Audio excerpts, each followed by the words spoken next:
won this year. Who are you here to see? Who did you want to see in this parade? Patrick Mahomes! Who do you guys want to see? We want to see Travis Kelce. Sir, who do you want to see at the parade today? Taylor Swift! We have this young lady right here is a huge fan of Channel 5. Who do you like the most on Channel 5? Neil Jones, he's one. No, who do you like besides? Travis Kelce's my all-time favorite. On Channel 5, though. Yeah, Neil Jones. Bill Hurl. She told me Bill Hurlbrink was her second favorite behind me. So there you go. We are having fun in front of the stage. If you think it's crazy here, wait about an hour. Let's send it back to you guys. I can't hear myself think, much less know where to throw it to, guys. Yes, it is. All right, Neil Jones, a man of the people and the people's champ, all in one. It's not okay to give people money to say that you're their favorite. Exactly. We're bribing people down there, it sounds like. But Brad and Carolyn and Jared, we want to send it back to you guys. It's getting crazy down in the, it's almost like a pit at a rock concert down there. And we haven't even begun. Yeah, we haven't started yet. Back to you guys in studio. Yeah, it is so loud. We can feel the energy and the excitement back here in the studios here at KCTV5. Everything looks great. It sounds great, and why not? Kansas City knows how to throw a parade, don't they? Yeah, we've done this a time or two before. We were just taking count. Starting with that World Series parade, we have learned a few things as the countdown is on. Now almost to zero here, getting excited for the start. We have Brad, myself joining you here, along with KCTV5's Jared Kohler moderating the parade with you here now in studio. Jared, fresh off that flight back from Vegas. You ready for this?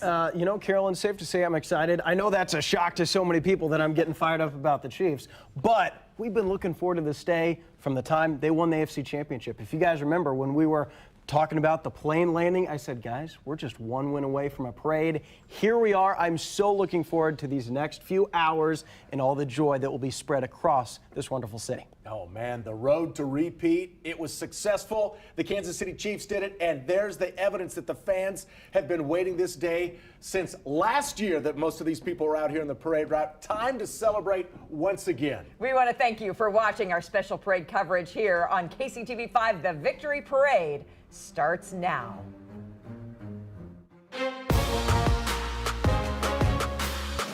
Live from downtown Kansas City, this is KCTV5 Parade of Champions.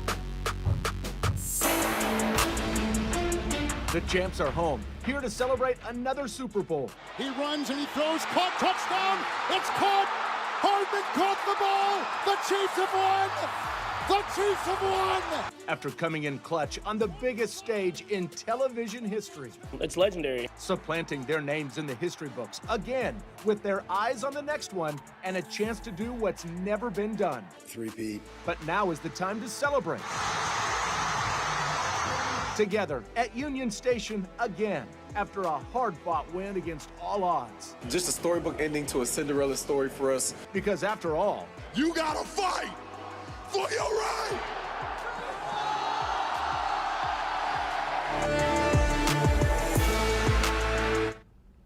all right, Kansas City, now is the time to party. Welcome into your Chiefs Super Bowl parade coverage right here on KCTV5. This is the place to be. Thank you for joining us. We are celebrating a Chiefs dynasty here together as a city.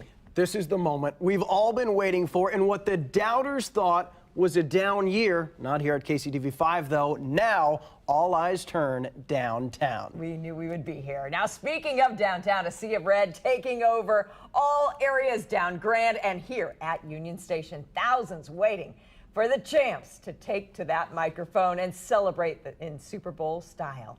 But Taylor Swift, not in town. She is officially, we've heard now, in Australia for her Eras Tour.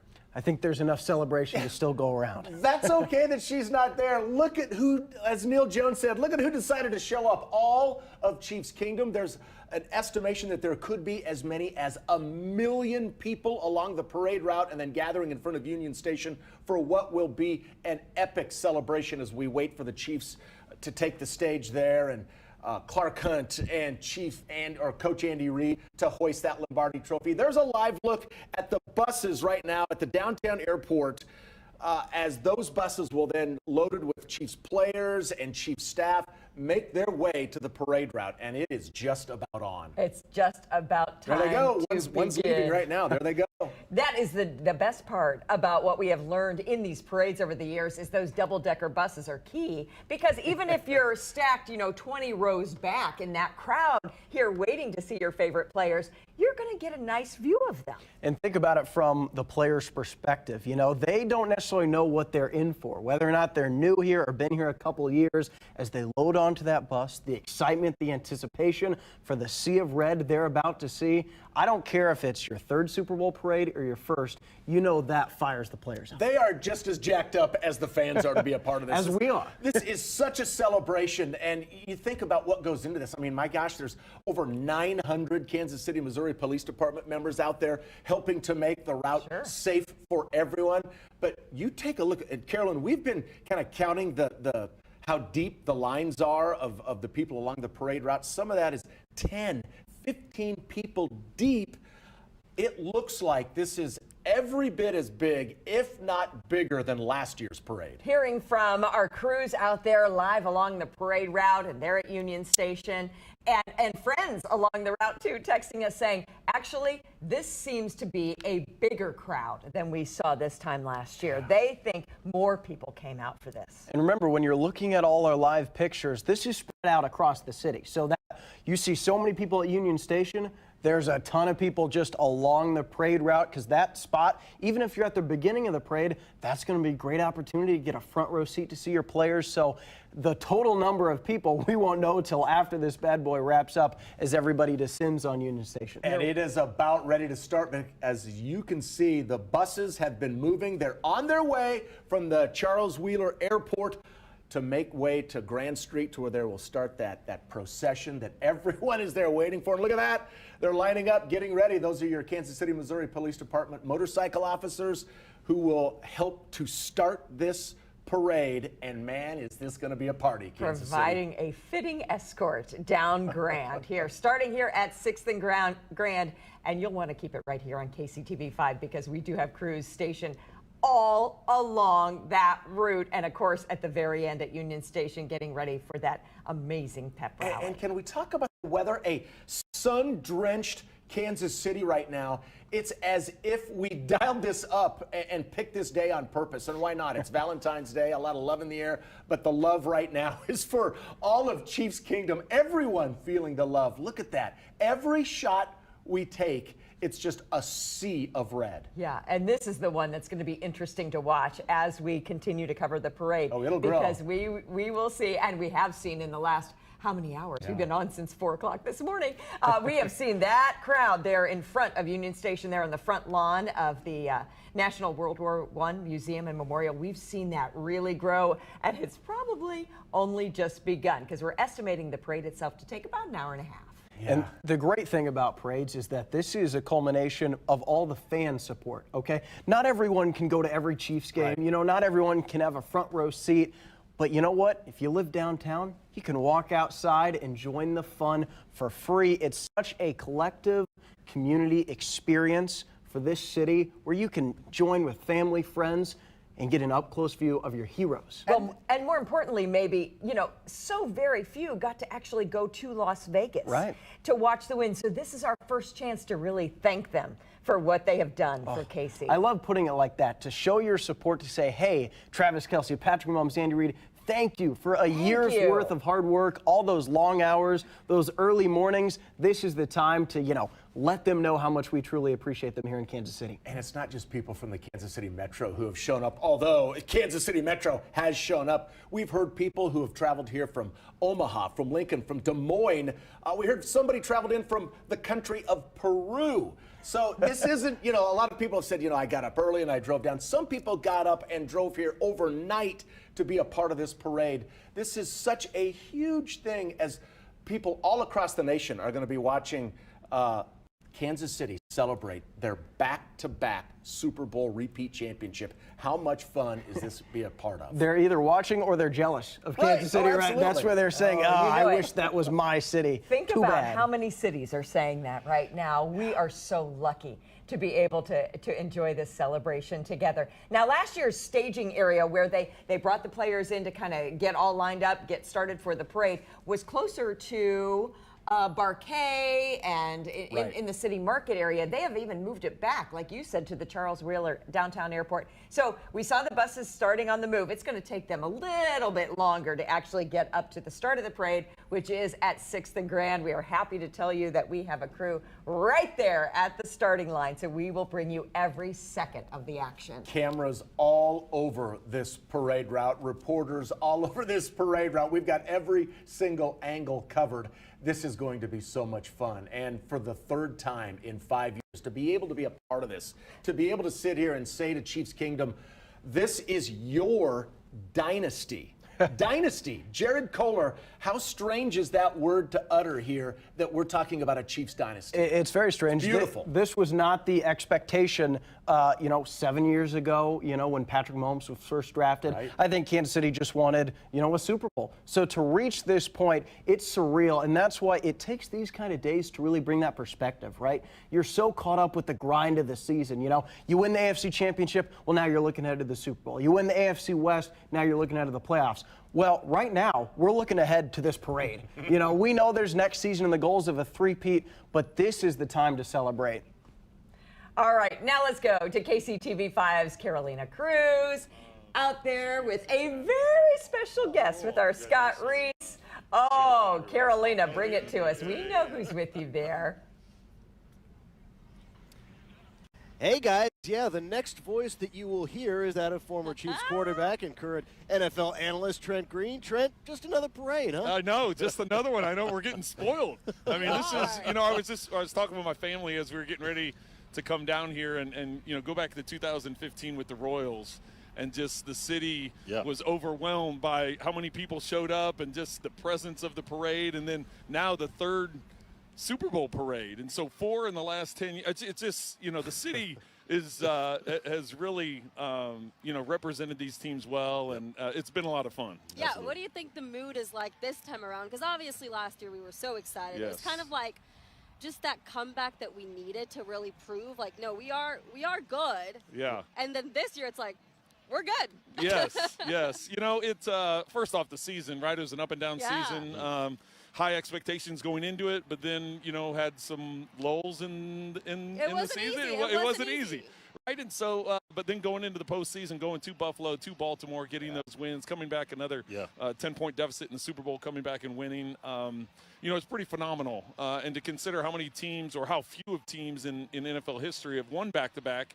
And no NFL teams have won 3 in a row. Right. So that just gives extra motivation. I want to ask you this, and this is off the cusp, but for this team, how long do you think this window can be open for a Patrick Mahomes-led organization? Sorry to put you in a hot spot. Let's get at it right away. Let's go. This window is open as long as 15's under center. Right. Or shotgun is, as it is now, right?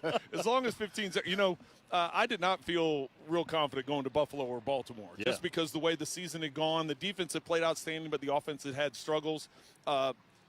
Patrick somehow finds another gear, right? You see that look in his eye. We all know the finger flip, right? Next play. Get that play here. Oh, it could be whatever. It's like, hey, give me that next one. Let's go. It's like, man, you better get him a play. He wants to play now. So I think that window's open as long as he's there. Obviously, there's some big things they have to get taken care of this offseason. You have Chris Jones. That's the biggest part on defense. Secure him, L'Jarius Sneed, if you ultimately decide to pay him like one of the high-end corners, you have a lot of good young corners. So how do you divide that money up? Do you put that big a commitment into L'Jarius? He deserves it. He's been outstanding the whole time. I'm glad you asked that question, Des, because I feel like when Tyreek Hill left, the big question was, can we do it without Cheetah? And then we did it, and then we did it again. Then we did it twice. Right. Now it's no more Cheetah talk. So, and I think that's now we did it to Cheetah. Right. and I think that's the thing when you start talking about the Chris Jones contract and you start talking about the L'Jarius Sneed contract and, Willie Gay, his contract's up. Drew Tranquil, his contract's up. What do you do with the offensive line? obviously Patrick Mahomes is going to be here, but his cap number is $57 million for next year. So there's going to be a restructure to create some space for other guys to get signed. So there are still a lot of things to fill, but I think the extra motivation is there is no team that's had a three-peat in the NFL. In the NBA, we've seen it, but do you in think the this NFL. could be the team to do it? Oh, yeah. They got 2 out of 3 What down. did I just say? As long as 15's here, that window's wide open. 100%. Yes. And you said you came with your family? Yeah, I've got my wife and daughter here, and then one of my daughter's friends. Yeah, they the boys that were here for the Royals parade. They're now college and grown up, and they're out of the house and The not next living generation kids. of parade goers. Exactly. She's been at every one though. She's been with me every one. Yeah. So My gosh. we've been here cold. So yes, we're happy that we don't have as many layers on this year, right? Even in the shade. I mean, it's right. a little chilly, but So, Trent, I got to ask you the Mahomes legacy question vis-a-vis Tom Brady, because, the comparisons are obvious at this point. 3 championships by age 28. He's on pace, whatever that means, right, to have the 6 Super Bowls. You saw Brady. You've seen Mahomes. Are they 1A and 1B at this point in terms of, trending toward the GOATs? I would have to say so. I think when you start, for me it was always Montana. Growing up, it was Montana and Troy Aikman, because those guys had won a lot of Super Bowls. Terry Bradshaw, those guys had won a lot of Super Bowls. So those were the guys that you follow. Of course, the John Elways and the Dan Marinos and guys like that. But really, when you talk about the standard is Tom Brady right now. And Patrick has referenced it several times.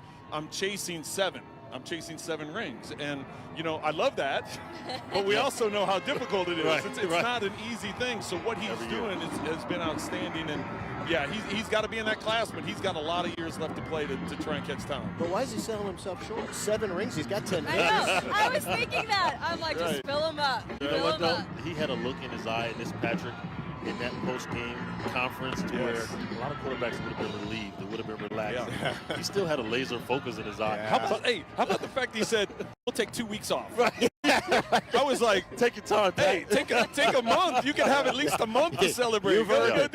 He's like, we're going to enjoy this. We'll enjoy it for 2 weeks, and then we're going to get back at it. I was like, wow, that's aggressive. That's Patrick Mahomes I love you, it. man. Best in the world. That's what it takes. Yes. He'll be at the combine in 2 weeks scouting. I would only take 2 weeks, but I didn't have the rings. I was chasing the rings. I was going after it. So I understand it. But that was great to hear from him, and it looks like things are getting rolling. Off. The parade is kicked off.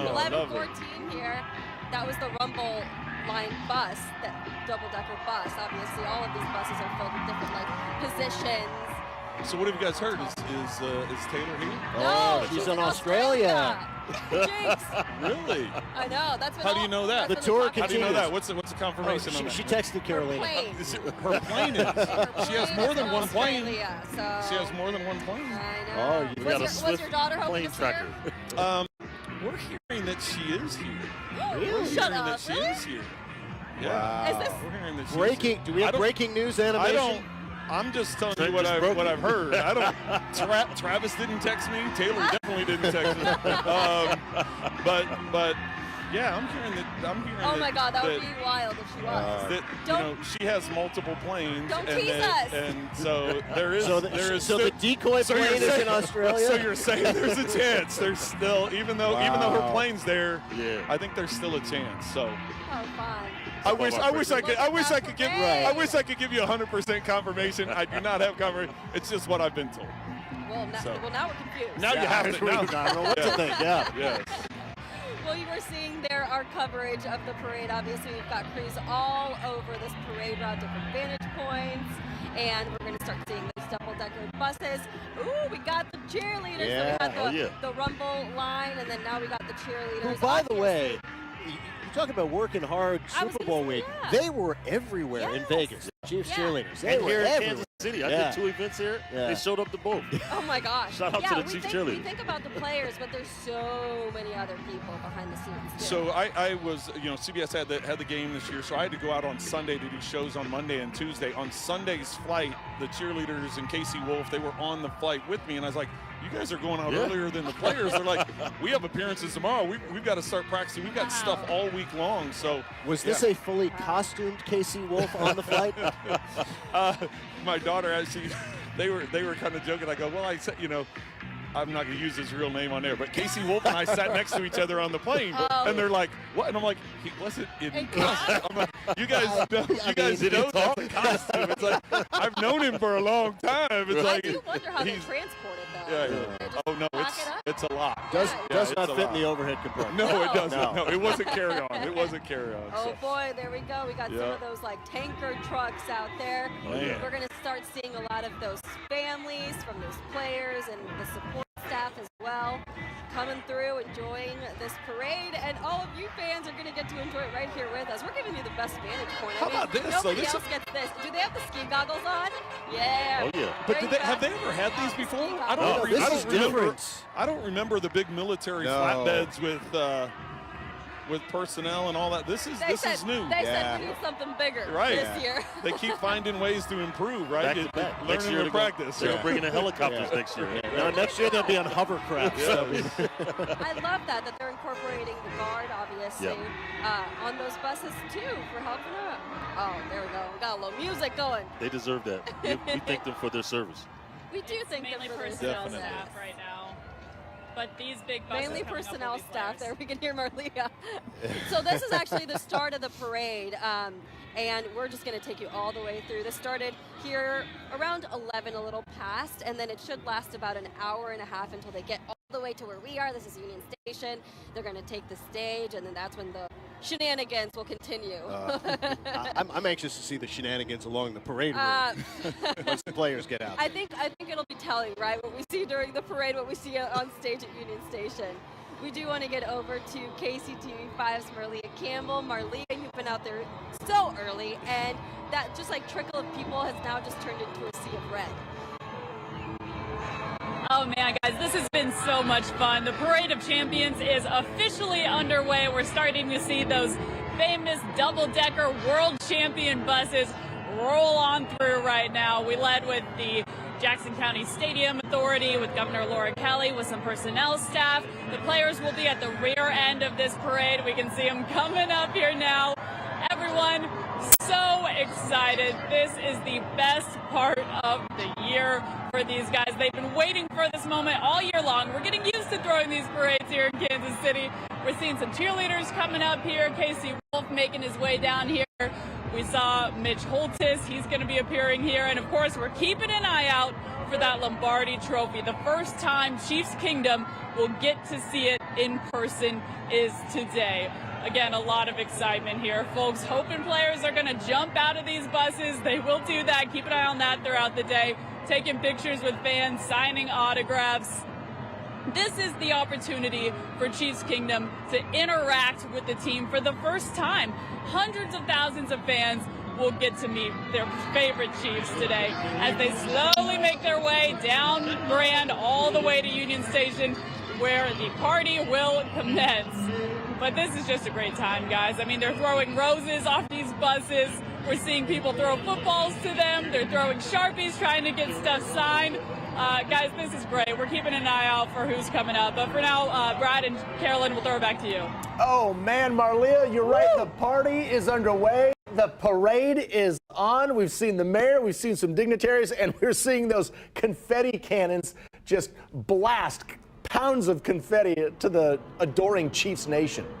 Isn't that the sight to see? That's what you wanted to be a part of, right in the center of it all when they took the win on Sunday. And hearing from a guy like Trent Green, I think, is also a great example of how this is a celebration for generations of Chiefs teams and Chiefs fans. I remember growing up, I got 2 Trent Green jerseys on the same Christmas day. That's how much I wanted a number 10 green jersey. That's awesome. And so now to have him in this celebration, be proud of how Chiefs Kingdom has evolved and grown since those days, because Green and that offense was so responsible for helping create this Chiefs Kingdom that we know as the defense of the 90s. Those players really laid the foundation for this team that we now know and love. And you can just hear in his voice how excited he is about the future. Hey, there's Clark Hunt, and there's the Lombardi Trophy, and Coach Andy Reid, our chief, chief. Yeah, he's the chief. I mean, there it is right there. Boy, that is a sight to behold. Bringing it on back, Hank. That trophy stays right here in Kansas City for good reason. Well deserved today. Oh, man. Got the family all on board.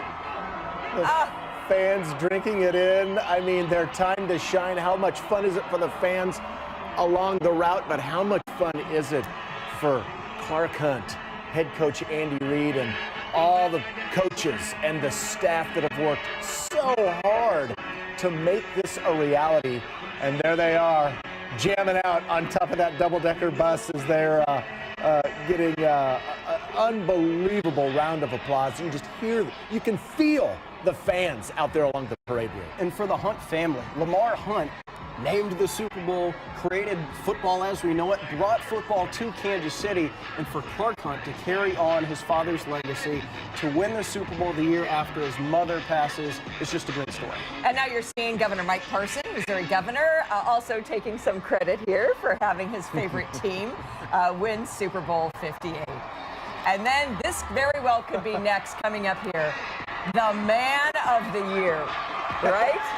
One of, yes. One of. I mean, honestly, and kind of an unsung hero sometimes. And you see Tommy Townsend there with the hair rocking the Royals jersey as well. So unified team love here from the special teamers. I love that. And this is Harrison Butker's third Super Bowl ring. Wow. He, you know, depending on what could have happened, I mean, he could have been MVP. I mean, my gosh, holds the record now for longest field goal in Super Bowl history. Every aspect of this Chiefs game in that Super Bowl, offense, defense, special teams, was on top of their game. And here's the results to prove of what they did in the Super Bowl. A championship parade, downtown Kansas City, rocking and rolling. Downtown Kansas City pulsing as the world watches Chiefs Kingdom celebrate. Butker has a Super Bowl record, 9 career field goals. I mean, he's legitimately on his way to the Hall of Fame if he keeps kicking like this.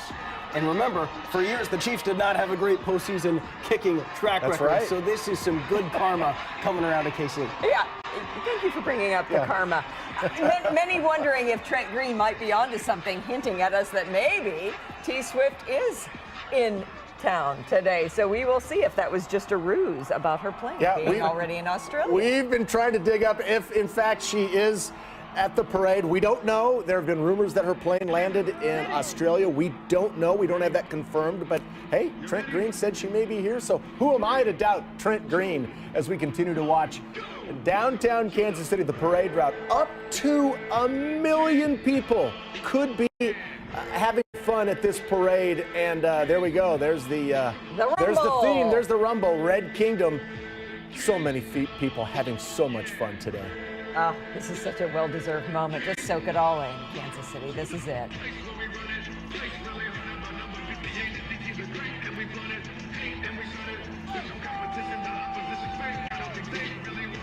Oh, it's so much fun to watch. There behind the truck, you see Casey Wolf also. He's jamming. Jamming out. Yeah, getting the crowd excited as we are waiting and ready to see the stars that so many would like to see. And they are hoping, you know, in that crowd, that maybe, just maybe, those players will come off of those buses and come and say hi along the parade lines. There's L'Jarius Sneed in the teal coat or the blue coat right there. Are they wearing the In Spags We Trust t-shirts? If you haven't heard, folks, Steve Spagnuolo contract extension today. He's going to be staying here in Chiefs Kingdom, which is great news, especially for all those players. Those In Spags We Trust shirts are good for years to come. That is a brilliant move by the Chiefs front office to extend his contract, give him a pay raise, do whatever it takes. He's one of the best defensive coordinator in all of NFL. The only coordinator to win 4 Super Bowls. He won 1 with the Giants, now 3 here in Kansas City. Amazing. Remember, he took over his first year. He won the Super Bowl over San Francisco. That was his first year. Now he has 3. Remarkable. Absolutely remarkable. All right, so we're watching some of the players now throw some things, throw some swag, some memorabilia out into the crowd of adoring fans. We know that so many school districts all across the metro canceled classes today because why not? I mean, my gosh, once in a lifetime parade opportunity. I would say once in a lifetime, but for many kids, this is their 3rd parade. So there's some spoiled kids here in Kansas City that didn't have to suffer like a lot of people. I'm happy for them, but I also know the people that have gone through decades of heartbreak. This means a lot to them. It does. It does. Oh, so many people involved in, we see just that limited number of players week after week after week, but look at the team that is needed behind that just to make the operation what it is. It's unbelievable. It's a team effort on the field and behind the scenes. Exactly. That's why celebrations like this are so much fun, because everybody can soak in the glory and know that every person played a small role. Even Chiefs fans, in creating the loudest stadium in the world, Chiefs fans deserve some credit for today's celebration. Oh, there's one of the players that so many people have been waiting for. Isaiah Pacheco, I'm told, is on this bus. I haven't been able to spot him yet.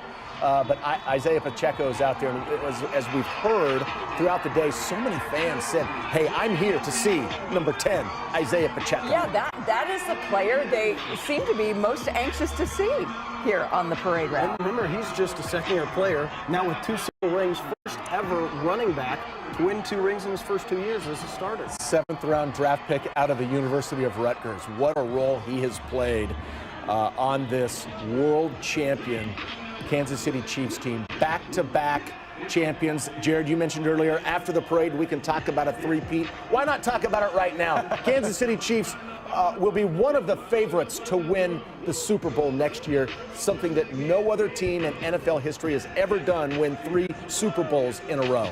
Well, especially because a lot of that offense is coming back. Isaiah Pacheco, still young. Travis Kelce, not as young, but you know what? He sure heck didn't look old on Sunday. So Patrick Mahomes, still young, and that wide receiving core. Remember, they were supposed to take a step back after you trade an all-pro wide receiver. I mean, think about it. You trade Tyreek Hill, and then you win 2 titles. And correct me if I'm wrong, but the Chiefs defense and the Chiefs squad as a whole is one if not the youngest squad in the NFL. They are, and the defense will potentially have more holes to fill depending on how free agency goes. But that's why those draft picks were so impressive. George Karlaftis, Trent McDuffie, that, hey, if you lose some key guys, well, it's their time to step up.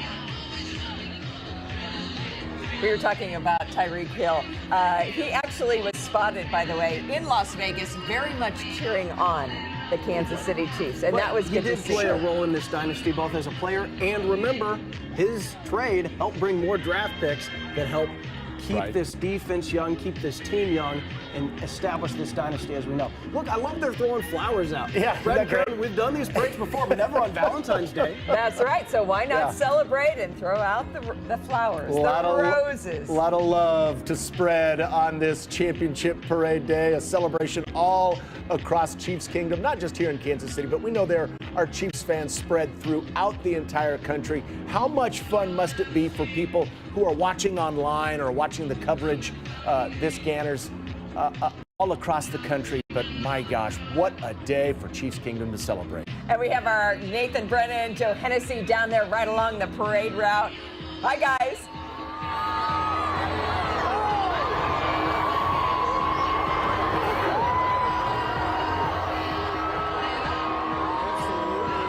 Well, it's I'm so very loud. sure they can't hear us, but if you can maybe hear us, we'd love to see the sites where you are. Harrison Butker just leading the way as well on top of the bus. As soon as people saw Butker, everybody started to lose it a little bit more. It's been a whole lot of fun. It's been a ton of fun. I tell you what, we just saw the Lombardi Trophy come by, plenty of cheers, and as we see more and more of these players come by, I feel like this crowd just keeps getting louder and louder. This has been one of the best spots in the entire parade route, and it's just going to keep getting better. Absolutely. It's been that way since this morning. We saw people out here at 5 a.m. Getting their spot, getting ready, and now to see the parade starting, getting going. It's been a whole lot of fun, and it's only going to get better because we all are waiting for, some of those bigger names. We're trying to see Travis Kelce, Patrick Mahomes. The list goes on and on and on. So we're going to be here. 12th and Grand is where we're at. And again, this has been a really rowdy spot all morning long. It's only going to get better. Guys, back to you. All right, we're seeing Travis Kelce there on board, trying to get the crowd riled up. Yep, right behind him. You got Blaine Gabbert, Blake Bell. This is a crammed and popular bus. Patrick Mahomes, that's the bus that so many fans are waiting to see. And look at that, Travis Kelce holding up his finger saying, we are number one, you are number one. This is a bit of a subtle fit compared to what Travis has worn in past years. It is a subtle fit. What? Just a hoodie? He had the tracksuit on last year. Yeah, he had the World Championship belt. Although it looks like, might see a belt right there. He had that in 2020 with that iconic speech. Let's see. Patrick, what do you got on there? He's got his logo there. Yeah, sporting the logo. I mean, yeah, playing it cool. I mean, nothing too flashy. It's not like this is their first go-round. I mean, these guys are pros when it comes to taking part in the parade. But Patrick Mahomes up there dancing around, shaking to the crowd eating it up, drinking it in. It is so fantastic to be able to watch your heroes and to be only just a few feet away from them. So many young fans looking up at those double-decker buses saying, those are the guys I watched on TV. Those are the guys I watched in the Super Bowl. And they're right here in front of me.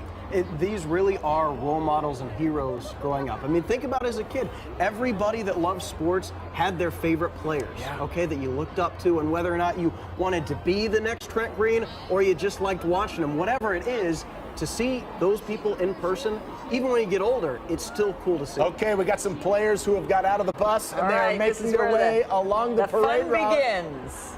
Oh, that's cool. Jared, can you tell, who are we looking at there? You saw Nick Allegretti in the Blackhawks jersey, and he played through an injury in the Super Bowl.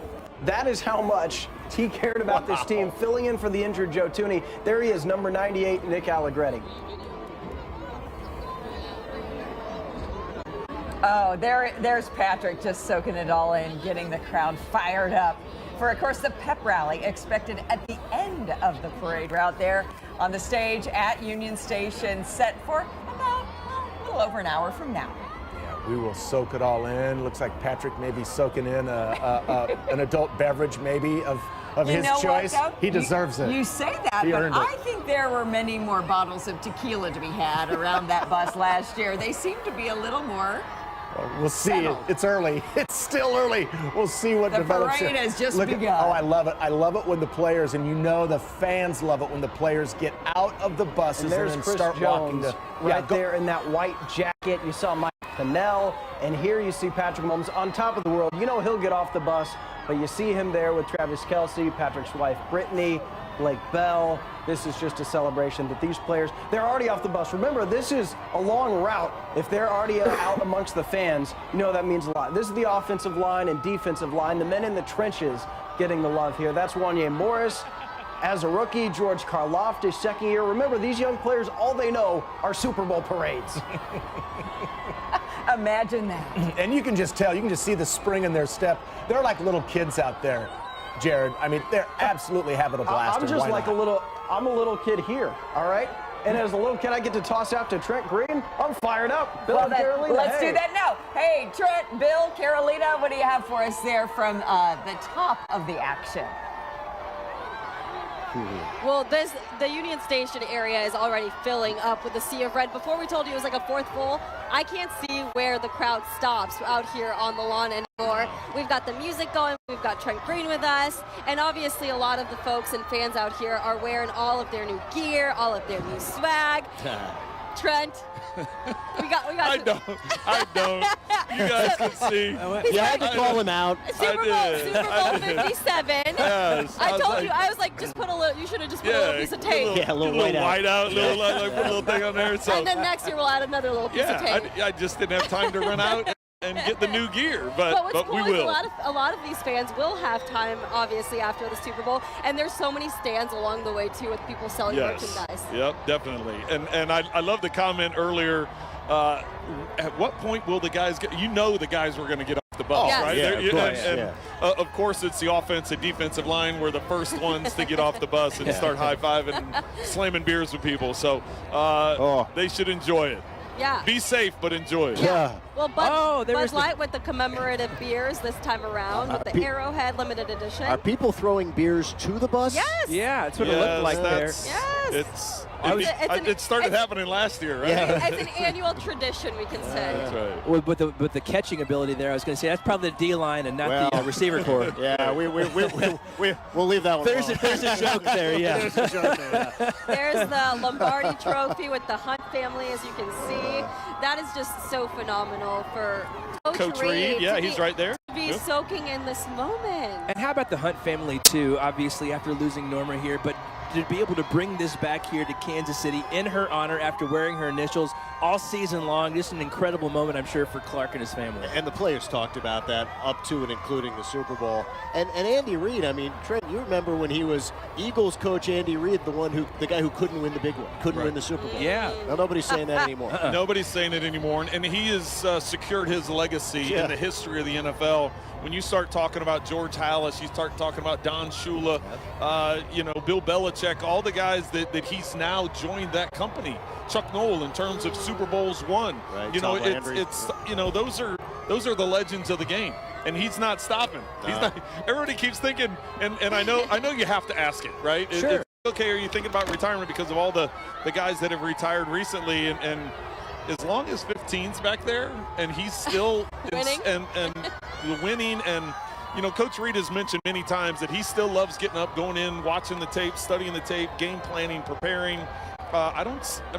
Why stop, right? Yeah, I Why think stop? he really likes those relationships too with the players and coaching them, and I think seeing them too behind the scenes develop, right? Well, and that's the thing is, as former players, you can go through and ask all the former players, like, what's the one thing you miss? You miss the locker room, right? You miss those relationships. Yes, the games are great, practices are okay, all those things. Training camp. It's phenomenal. But it's the relationship and the camaraderie of being in the locker room, and that's the same thing that goes for coaches. When coaches are done, they're used to, the camaraderie of the locker room and being around the practices, and that's why so many former players transition into coaches. And so when a coach is done, you miss all those same things. And having the success that Andy's been able to have, once again, I don't see him stopping anytime soon. And it's so cool to see that these players obviously are going to have those memories, but they're going to be able to say, we were Super Bowl champs, and we got to do the parade, and we got to throw the confetti around and take all the pictures and sign all the autographs. How awesome. It is. I go back to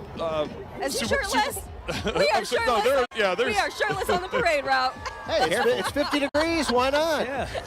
Why wouldn't you? I mean, considering last year, yeah, why would you not? Yeah, the 2020 was so much It's the Jason colder. Kelsey effect. I think. Everybody's doing it. Our honorary Chiefs fan right Neil there. Jones, do not take your shirt off, please. If you're listening to this, just calm down. That's so phenomenal that these players are getting out, because obviously this is why the fans get up early, and they were up early. We're talking like 4 a.m. to make sure that they got those front row spots. So good for them that they get to get out and meet these players. And just how it's changed. The Super Bowl parade that I went through in '99 after Super Bowl 34 in St. Louis, there was probably 600,000-700,000 people there. Oh my God. And it was different in that here you have all the buses. There, it's just look at that. That's hilarious. Yeah, that's hilarious. They are just he's eating that up. He's had more than one mimosa. What's he carrying? He's got something going on, but anyway, he's having fun. Hey, But enjoy it. you were Enjoy it. I Be mean, safe. So from 6,000. Oh, it's a bottle of champagne. Well, then yes. Mimosa without the juice. That's Cold right. juice. That's right. I was just saying, Super Bowl 34 in St. Louis, they had all of us in the back of trucks. So we all had each of our own families. We had so my wife and I, and we only had our two boys were born at that time, and we didn't have the littlest. But I remember my 2-year-old. We're sitting in the back of the truck, my wife and I, with our 2-year-old, and the fans were so close. He was like high-fiving everybody. We have pictures and stuff of him high-fiving. It's just the way the NFL has grown, the way the game has grown. Obviously the reactions, the salaries, the team values, the TV contracts, all the type of stuff that has grown so much. But it's just incredible for Chiefs Kingdom. Thinking about it had been 50 years since being a Super Bowl champion, and now all of a sudden it's 3 in the last 5. And all these young kids and the younger generations are just expecting it now. I know. And That's from just 6,000 to like 1 million. Yes. Is what they're predicting out here. Unbelievable. And with the weather, that obviously helps. Yes. And so I heard you guys talking earlier about, okay, how many are going to show up, right? You get spoiled a little bit. 3 and 5 years, back-to-back years. The schools, some of the schools tried to not cancel. A little bit of pressure on there. That was reverse It was a nice attempt. Yes, it was a nice attempt. So I think the response in the weather has helped a lot. And this is a special team. This is not to take anything away from the previous teams, but what this team was able to accomplish, the struggles that they had during the season. There was a lot of doubters, even though, why you would doubt this team, why you would doubt this quarterback. they found a way to get it done. And it was different than the previous years. The defense was the dominant force, and offensively they found ways to get it done. Well, that's what's impressed me most, I think, about Patrick Mahomes and the evolution of his game. And obviously you can speak to this as well as anybody, but you know, the offense with Tyreek Hill, completely different, almost opposite from certainly what we saw last year when he had to learn and embrace the take what they give you philosophy. And I mean, what they have last year, I think they had one 20-yard touchdown the entire season. Yeah. Right? This year there were a couple more, but just the evolution of Patrick Mahomes as a guy who can beat you in any way, shape, and form. It's really awesome. It really is, and that tells a lot about his maturity and his growth, understanding what it takes. You know, he's had the big numbers, right? He's had a couple of MVP seasons. He's put up the 50 touchdown passing seasons and 5,000-yard passing seasons and all those kinds of things. Last year, I went back and looked at last year's Eagles Super Bowl. He only had 182 yards passing in that game, but he had 3 touchdowns. And it was his efficiency that he showed and his ability to run the football. That came true again this year, even though he had over 300 yards passing. It was his running towards the fourth quarter and overtime that really helped set this team up for success and understanding to protect the football. He did have the 1 interception, but that's the first interception in 7-8 playoff games. So understanding that he had to adjust his game, the maturity that he's shown, we're all just seeing it grow right before our eyes. And he's already won 3, and he's only going to get better, and this team's going to continue to get better around him. I feel like that second half, he said, whatever means possible, we're going to make this happen. He's already the only professional athlete in any pro sport to win 3 MVP awards in that sports championship game. Oh, wow. Never happened in the NBA, never in baseball, never in hockey. He is it. I mean, it's remarkable. Wow. I think some of the special teams on that bus right there, we can't go without talking about Harrison Butker and his performance in the Super Bowl with, we had the 49ers kicker hitting the record field goal from distance, and then Harrison Butker was like, hold my beer, let me step up. And except he doesn't drink. Yeah, except he doesn't drink. Right. Hold my water, hold my juice box, and he goes and does one better, you know? Yeah, it's, there's the argument or discussion among the NFL is who's the best kicker, and Justin Tucker has had that label for multiple years, and Harrison Butker from a statistical standpoint is just behind him. But I think as he continues to have postseason success, has the type of year that he had this year, all of a sudden that gap is getting closer and closer, and in a lot of eyes, Harrison is potentially, if not past him, when you start talking about all-time legends. We had legends here, in terms of kickers, and to see Harrison Butker do it, he's definitely stamping his place in history. And we just saw Brittany Mahomes. She was off the bus, getting back on the bus. All these players just obviously soaking in the moment. Yeah, I think you can see Tommy Townsend from a mile away. Said, hold on, we got to get you back on. That hair that stands out.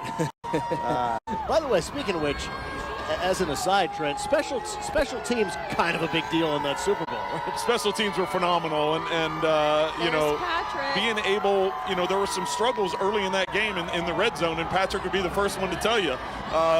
So having a guy like Harrison Butker that can take advantage of that field position and get points on the board, and then ultimately in the fourth quarter and overtime is when Patrick and the offense came through.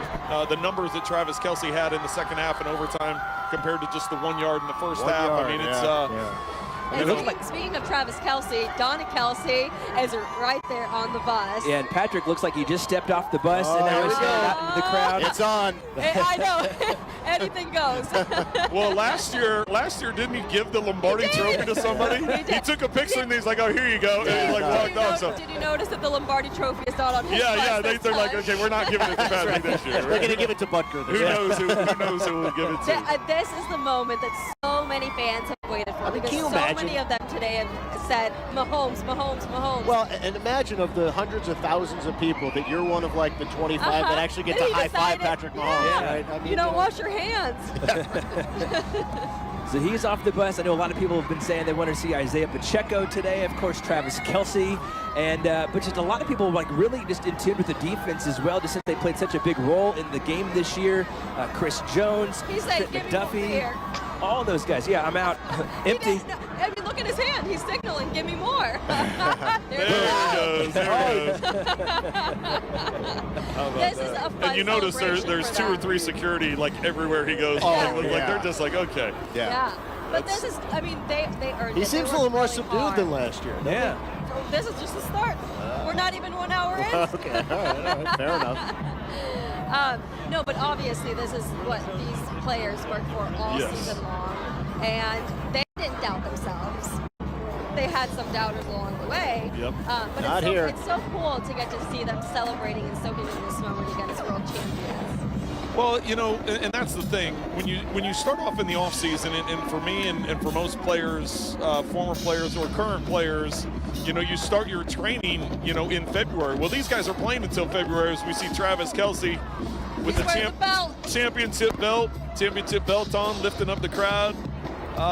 You know, you see the work that these guys put in, and yes, they've been able to enjoy themselves with the championships they've won, but there's no doubt the amount of work they put in. When you see the success that they have on the field, it goes without saying the amount of work that goes in and what they're doing to take care of themselves and get themselves ready. So I know I stated this earlier, but when Patrick after the game was like, we're going to enjoy this for 2 weeks and then get back at it, I was like, my goodness, celebrate it some more. Yeah, we saw what Patrick went through in that Netflix documentary. This is just all the individual workouts that he does. That's not to mention all of the team workouts, the team meetings that they have as well. So there's all that. But what all these guys do individually on their own to make sure their body's in the tip-top shape, to make sure they're ready to go with whatever Andy Reid can throw at them, is just so impressive what they go through just to get ready for the game and what they went through, I'm sure, for the 2 weeks leading up to the Super Bowl.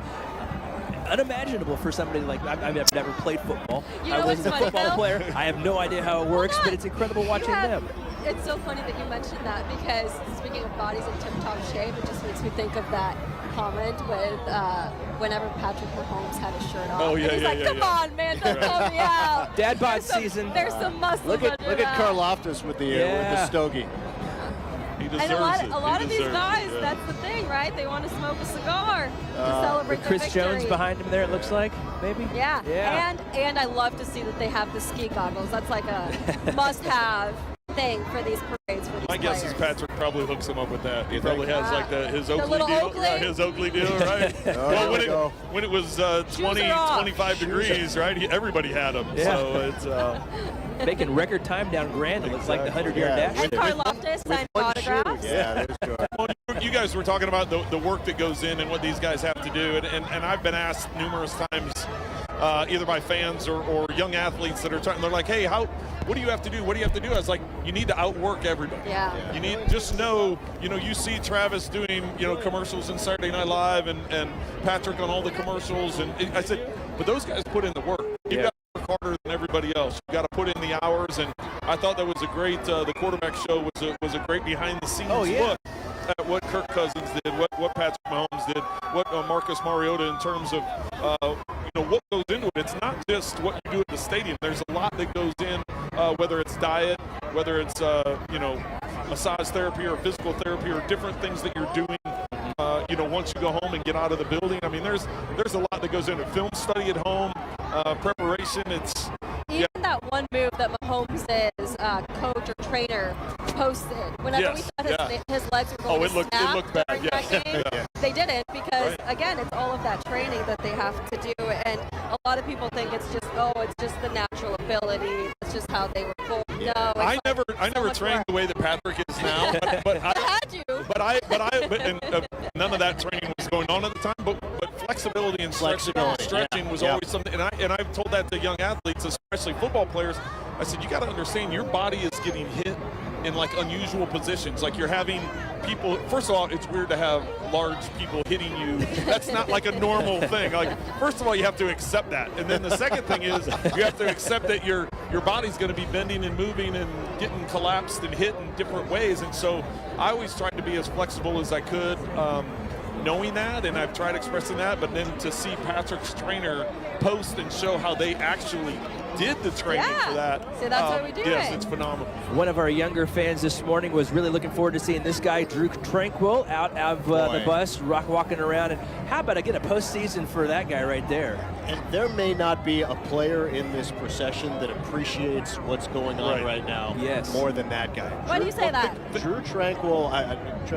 Yes, go ahead. Yep. So, first of all, seeing him on the field after the game, tears in his eyes, doing confetti Right? Yeah. And just talking to him during the week, I mean, he was so transparent, so sincere in how much he relished this opportunity because he played with the Chargers. He never had a chance to do anything like this.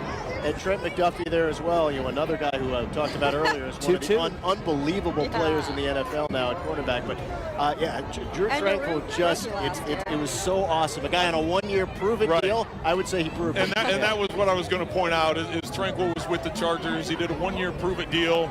That's going to be the tough thing. Willie Gay's contract's up. Drew Tranquill's contract's up. It's tough. Whether or not you sign both or just sign one. I mean, those are the tough decisions that Brett Veach and his crew are going to have. I love the fact that they showed Trent McDuffie that he's getting the love around the league and around the nation because of the type of game that he had, but also the fact that he's all-pro, the type of season that he had. It's phenomenal. We got some confetti falling where we are. Sorry, Trent. No, I got it's excited. okay. As long as that's what it is. It's okay. I'm just talking football. I'm just talking football. And you're like, oh, look, squirrel. Let's get ready. It's a piece of confetti, right? So, it is 55% red, 35% yellow, 10% white. But here's the thing about Trent McDuffie. Not only is he all-pro and a phenomenal player, and he backed it up this year with the stats that he had and what he was able to do. Trent was one of the first guys to jump up and help me out. I do a lot of work here in Kansas City, and specifically one of the groups I work with is Ronald McDonald House Charities, and Trent was quick to volunteer and come out and help support a draft event that we had to help raise money for Ronald McDonald House Charities. He stuck around all night talking to the patrons there and the people that were donating, and that guy needs to get off the sign. Yeah, that guy, you don't want that. Guys. But it's just how good of a guy that Trent McDuffie is outside of being a great football player. And I mean, he just came on so strong. I just remember the sack that he had against, or the strip that he had against Tyreek Hill there in that game in Germany. And it just seemed ever since that moment, his career, his star has just taken off and gotten brighter and brighter. And it maybe culminated in the Super Bowl, especially with that defensive effort against Deebo Samuel in the end zone where he tipped that potential touchdown away from the 49ers. So the party just got started because we've got Tech 9 on stage behind us here at Union Station. And he was just up here. He was just up here. He told us he was going to be performing. What song is he doing? That's Casey Mo. Oh my gosh. Folks, this is a sea of red. Look at him. He's just we tried getting him to tell us what he was going to be performing, and he didn't give us a sneak peek. Here's the funny thing is I made the mistake of saying like, hey, where in town do you live? Oh. And he looked at me and he's like, Casey Mo.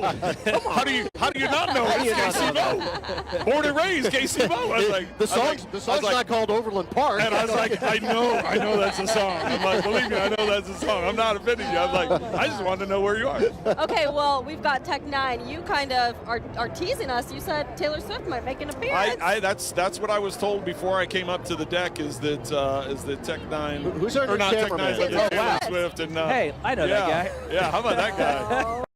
Hey, are you going to give him a hard time for wearing a 2022 World Champion? Exactly. Oh, yes. Dustin Colquitt. Dustin Colquitt. So even though mine is a year old. Oh, there you are. There it is. Well, we just cut back to Tech 9. Hold on, we got. What's up, buddy? Good.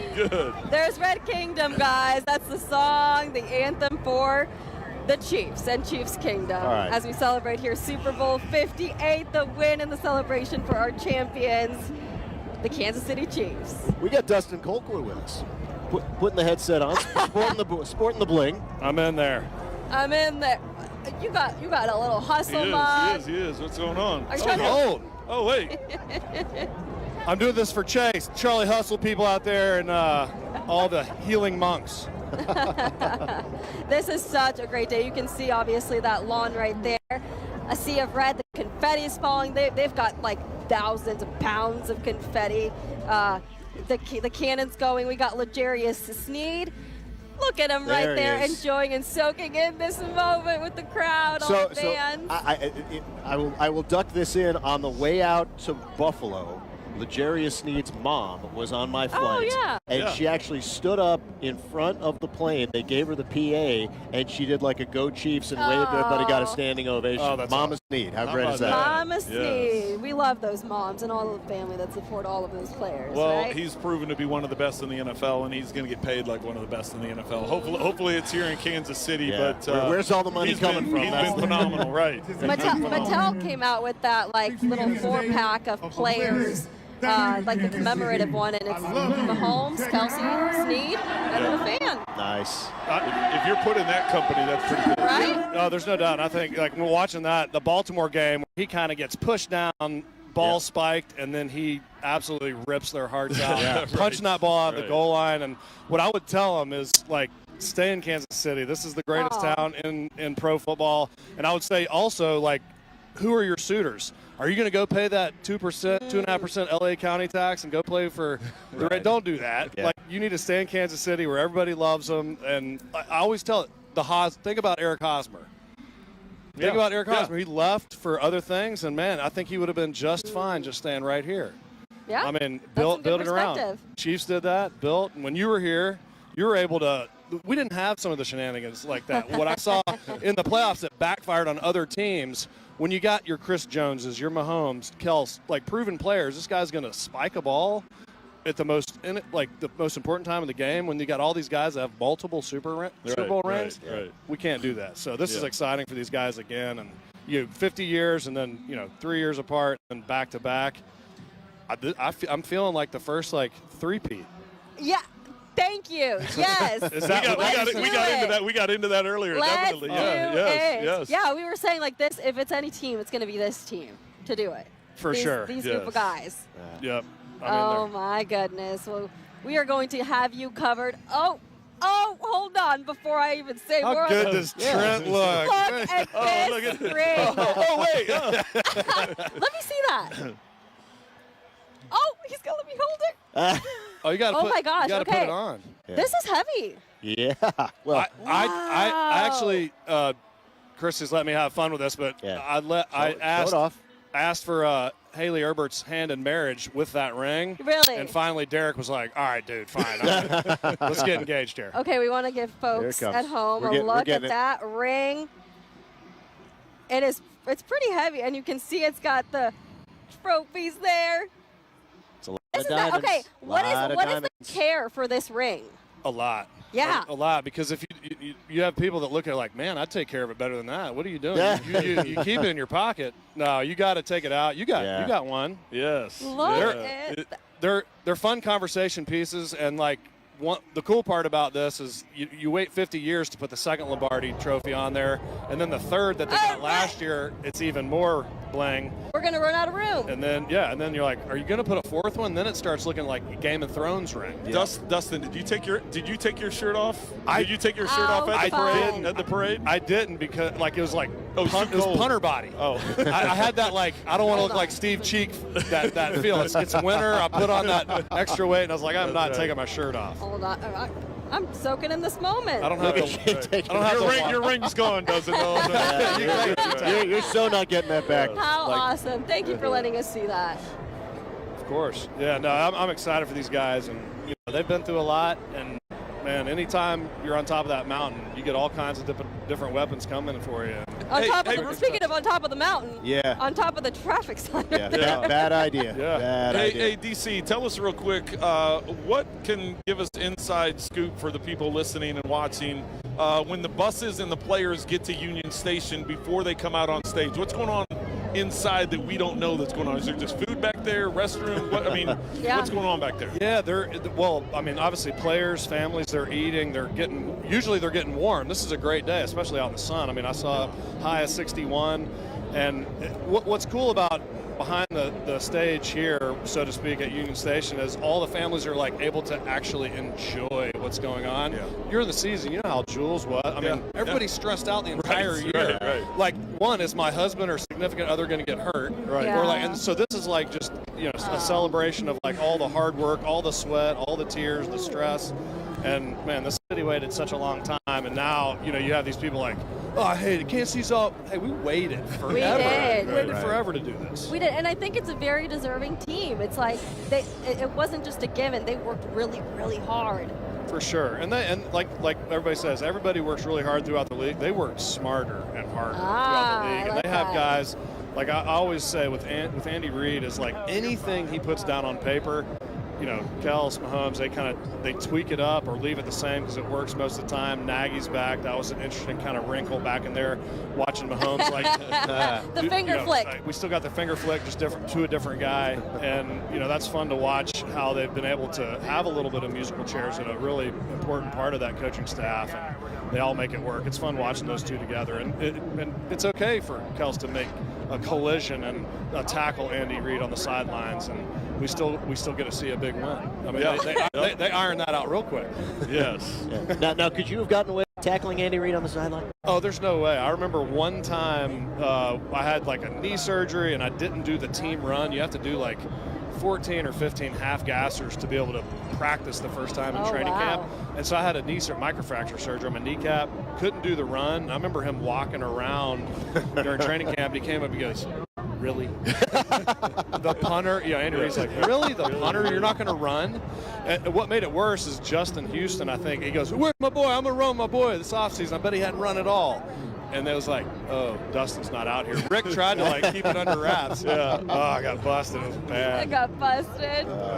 Oh my gosh. Well, look at all the players signing autographs. Is this as much fun as it looks like for the players who are doing this? I mean, is this like an entire 5 months just purging all the work and the frustrations and the highs and the lows? And I mean, this is like the closest thing to just pure celebration I can imagine. Well, as Dustin just said, it's a celebration for the families and the loved ones that they get to relax a little bit, right, because of the stress of the season. But it's even more so for the players. Yeah. You finally, this is what you work for all year long. This is what you've worked your whole life for to get to this moment to celebrate and I know Patrick said 2 weeks, but hopefully this celebration goes on longer than 2 weeks because it's well deserved. Yeah, because this is it. I mean, only so many players get to celebrate these things, and they got to celebrate it a lot more. Yeah, I flew in from Knoxville this morning. I left my house at 4 a.m. to come and get here, and I listened to you can tell there's other fans on the plane to Kansas City,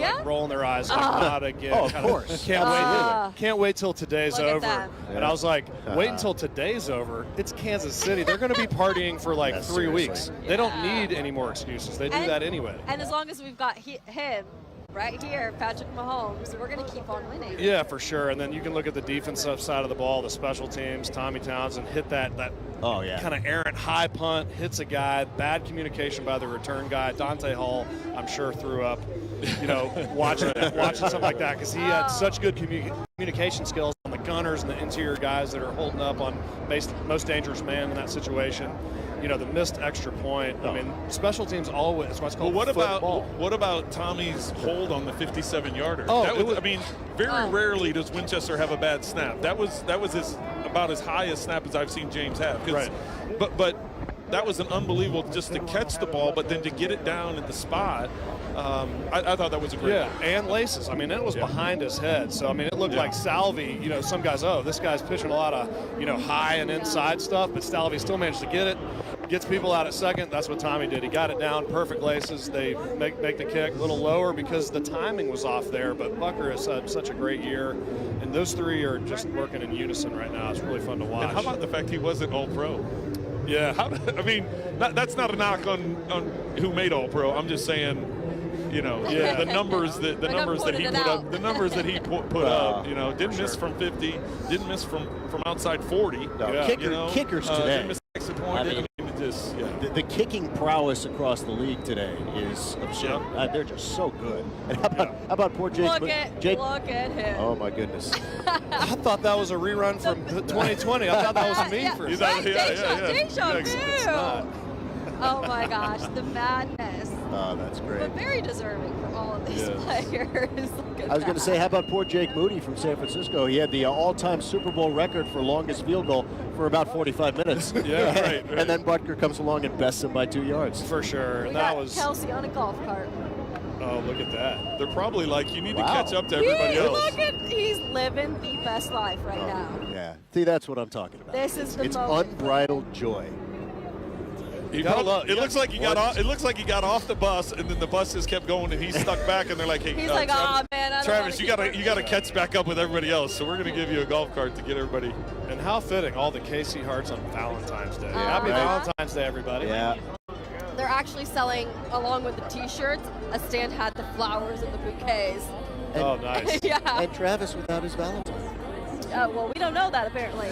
Our Trent Green is reporting. I know. Well, evidently my reports are wrong because we have not seen or heard anything. But yeah, I foresee. I know Is that the actual party trophy he's holding? that may be. At least it's not over a body of water. Oh my gosh! Brady. Yes, don't drop it. Right. Well, no, this is like the Super Bowl day, speaking of Super Bowls, of florists, of restaurants for Valentine's Day. And what I think is everybody's going to leave here after all is said and done. They're going to get the flowers. Yeah. They're going to get out to dinner, and everything's going to be just fine. But I do think about all of those people, on a day like a parade day like this. But there'll be people out about celebrating. Yeah, we had the mayor on earlier, and he said make sure that you stop at all of these locations because a lot of these shops and businesses are still open. Yes. So stop in and get the coffee to warm up if you want. Get lunch afterwards.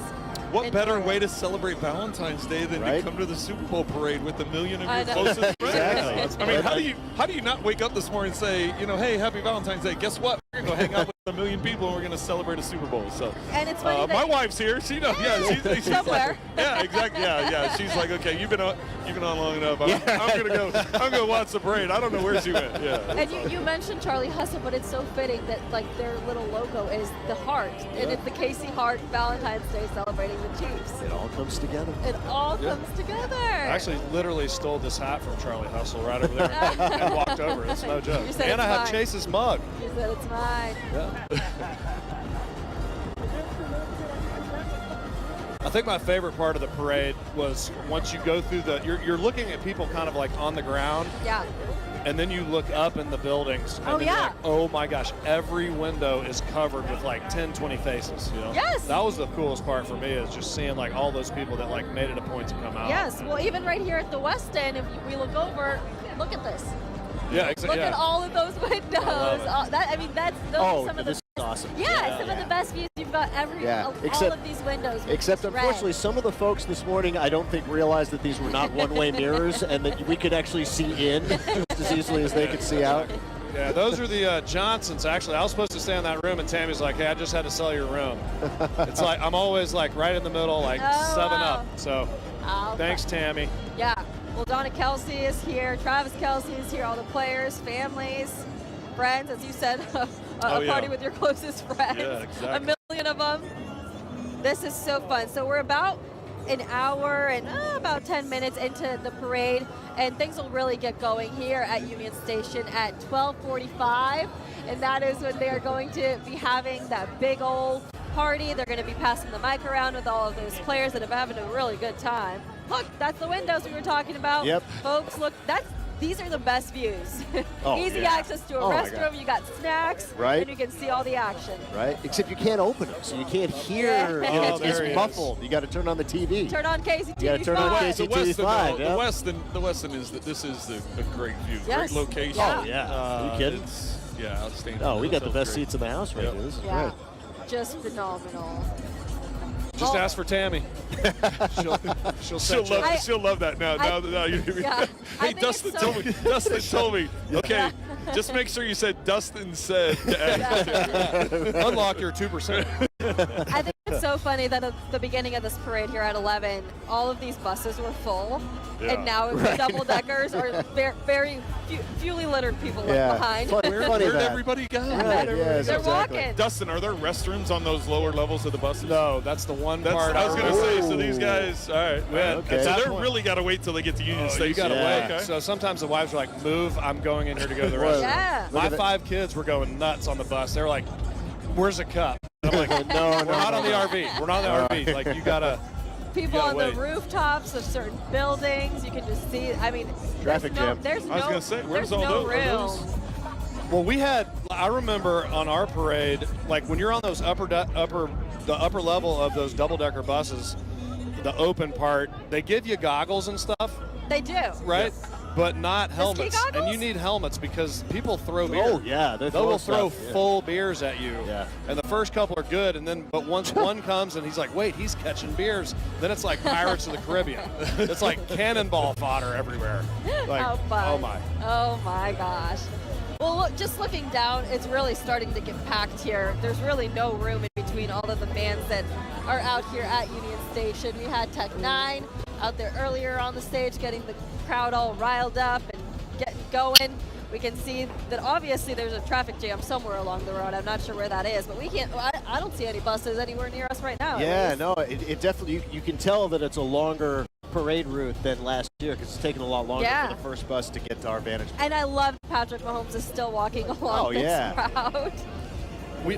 He's like another one. One of the special moments that I had last year, actually with you, Trent, was when we got to go up and kind of see like Space Center Command or whatever you want to call it. Yep. It was so cool, like the checks and balances they have going on just to keep crowd safety and just anything under. I mean, Kansas City Police Department, Kansas City Fire Department, the State Police, Homeland Security, FBI. I mean, it's the control center. It was awesome. Keeping everyone safe. Undercover agents that are throughout this entire parade route. I mean, it's just to be able to have this many parades in a short period of time, and knock on wood that everything's been able to stay relatively safe. That's because we've had so much practice. Yes, it's right. And I think that's a good point to make because not only for the players' safety, but for the fans to come out and just enjoy themselves and know that everything is you can be safe, right? Like I told you guys at the beginning of this, my daughter's in high school, a bunch of her friends are down here, and I don't think there's any reservation of having the kids down here and being a part of it just because how they've been able to maintain safety and for everybody. For both the players and the staffs and the families, but the people that are here to celebrate an incredible season. And it's nice that the schools are accommodating and canceling classes. So how about that? His wingman. I think that was one of his offensive linemen. You could see Patrick's finishing. He finished, and all of a sudden the guy reached in his pocket and goes, "Here you go." Oh my gosh! I'm like, that's a good wingman. That's a good wingman. Have you seen Jim McMahon at Tahoe when he walks on the golf course and when he stops? He has a guy that starts making the drink. Oh, he has a guy for it? It's a caddy. Right. It's not even it's not his golf caddy. It's his drink caddy. Alcohol caddy. Yeah. So good. So good. All of the players getting hugs, getting selfies, pictures. Oh, Chris Jones brought back the Mexico. I was going to say, Chris brought out the Mexico jacket. Yeah. I love it. Yeah. I can see him do it. He's like, it's going to be kind of lightly windy, but not like super cold, so I don't want to be sweaty, but like this is what I'm going to go with. Oh, look at that. Oh. Security's like, I'm not sure we really want to do that. But okay, so let's talk about Chris Jones because he was one that actually did. He's ready to go. He did participate in one of those the earlier games. Obviously, Detroit. With the whole he didn't play in the situation. Detroit, the opener, right? Yeah, so we want to keep him here as Kansas Cityans. I mean, he's Mr. Sack. Yes, he is Mr. Sack. Do you think it's possible? You know what? I think it is. Chris has said multiple times during his time here in Kansas City that he wants to play for one team, wants to play for Andy Reid, wants to play with Patrick Mahomes, wants to stay here. I think it's finding that happy medium. Yes, he wants to be one of the highest paid guys. Whether or not that works out structurally to be the highest paid, I think they find a way to get it done. I mean, you're closer. You've been closer to the whole thing. It's just, I think it gets done. He's a lifer. I mean, like he coming from like that small world of Starkville like that, playing in that atmosphere. It was SEC, but it's definitely like a smaller version. When he came to Kansas City, it felt like home. This is an SEC environment. And I remember just like watching him go about business. He cares about everybody in the organization. I remember Cannon coming home, my 10-year-old now. He came home and he goes, "Hey, Chris Jones came up and called me by my name at an urban air, like out in Johnson County." And I was like, "Are you kidding me?" So I texted Chris. He goes, "Yeah, I know that's a Colquitt dude." And so he has a small. He loves people. Mama Kelsey. Look at what she's doing. Oh, roses. The woman. Oh, that's sweet. There you a go. woman after our heart. She's not handing out Donna Kelsey cookies. She's handing out roses. I want to ask you guys this. I'm going to put you on the spot because the salary cap is reality. we'll get back to the studio in 1 sec. I just want to ask you guys real quick. This is maybe an impossible choice, but if you could only sign one, if it's L'Jarius Sneed or Chris Jones, who's priority number one? Because both guys are so incredibly important to what they do. For me, it's Chris Jones. Okay. For me, it's Chris Jones because he is so disruptive in the middle of the defense. The defensive line, both the run and the pass, it's critical. Nothing against you. Made me pick one. Yeah, I think L'Jarius Sneed's phenomenal, but there's a bunch of young guys in the secondary that are signed, and so if you have to pick one, for me, it's Chris Jones. Dustin? Yeah, I just think he's one of those guys that comes around once every 10 years, and Brett Veach and company do a great job of like picking diamonds out of the rough to fill that secondary. And so, yeah, for Chris and who he is and how much he's meant to the program since he got here, and he's restructured deals or come to agreements. The way he goes about his work, since I know him personally, I don't know Sneed. You got to go with Chris, just because those players don't come around that often. Guys, we are going to send it back to the studio. Things are starting to get rowdy along the parade route. We're going to party a little bit here and take a little bit of a break. All right, you guys enjoy yourselves out there. Awesome play-by-play from Trent and Dustin. Thanks for joining us, guys. And I think it's so cool to hear from Dustin, who was drafted by Dick Vermeil back in 2005. So think about his journey to the Super Bowl. He played for Vermeil, Herm Edwards, Todd Haley, Andy Reid, and then he won that Super Bowl, and hearing his perspective about that Super Bowl parade was really cool to hear. And you can just tell, you can hear the pride in their voices as we continue to watch these amazing images come from downtown Kansas City. There's your world champion, Travis Kelce, wearing the belt, getting the fans pumped up as only Travis Kelce can do. But this is it. This is the pinnacle of the parade. The players so many of them have got off the bus, hugging people, just taking it all in. Oh, that's Mayor Q. That's Travis and Mayor Q. Or wait, is it? That's Mayor Q. No, we do want to identify the guy running with one shoe and his shirt off was linebacker Willie Gay. All right, so right now he's my favorite fan interaction just for sprinting down the parade route, just having the time. So shout out Willie Gay. And you see Travis, he's starting to get a little more hyped up. He really is. And so far, his shirt is still on. Yeah, he's feeding off the crowd. You know Trav loves him a crowd, and you know the crowd loves Trav. Yeah, he's playing it up now, grabbing things from the crowd for photo op moments. I mean, he's working. And he's wearing shorts. I don't think he would have done that the last two cold parades, but I think everyone here, players, coaches, and fans are enjoying this nice sunny day. Just soaking it up. I mean, it's just been a picture-perfect day, and it's not, and you know, the day's only half over. This is so much fun. Kansas City deserves this. The players deserve this. The coaches, the fans. Patrick Mahomes now just taking it all in. QB1 enjoying it all. Your Super Bowl MVP. And Karen, you notice this. Another year. He's been, I was just going to say, he's been a little more subdued, but not now. He is loving it. He's picking up the pace. It's escalating. And there he's hugging his offensive lineman. That's Austin Ryder and Nick Allegretti to his right. You know Mahomes appreciates his guys in the trenches. Remember, he had 2 new offensive tackles this year. Didn't phase him. Still a Super Bowl champ. Yeah, he's running down the parade route. Oh, yeah, he's soaking it in now. And he knows the narratives that are at stake. Everybody's saying, oh, he can't do this, he can't do that. You got to carry this team, all the drops. And he led this team across this finish line. Trent Green said it so well. Look at that Charlie Hustle, Casey Hart right in the forefront on Valentine's Day. Love is in the air for our Kansas City Chiefs. No doubt. Possibly the biggest parade that Kansas City has ever hosted. This being the 4th world champion parade that the Kansas City has hosted. The first one being in 2014. Well, in our current era, but the first one, 2014 with the Royals, and then 3 in 5 years. Or excuse me, that was 2015. Yeah, excuse me. Thank you.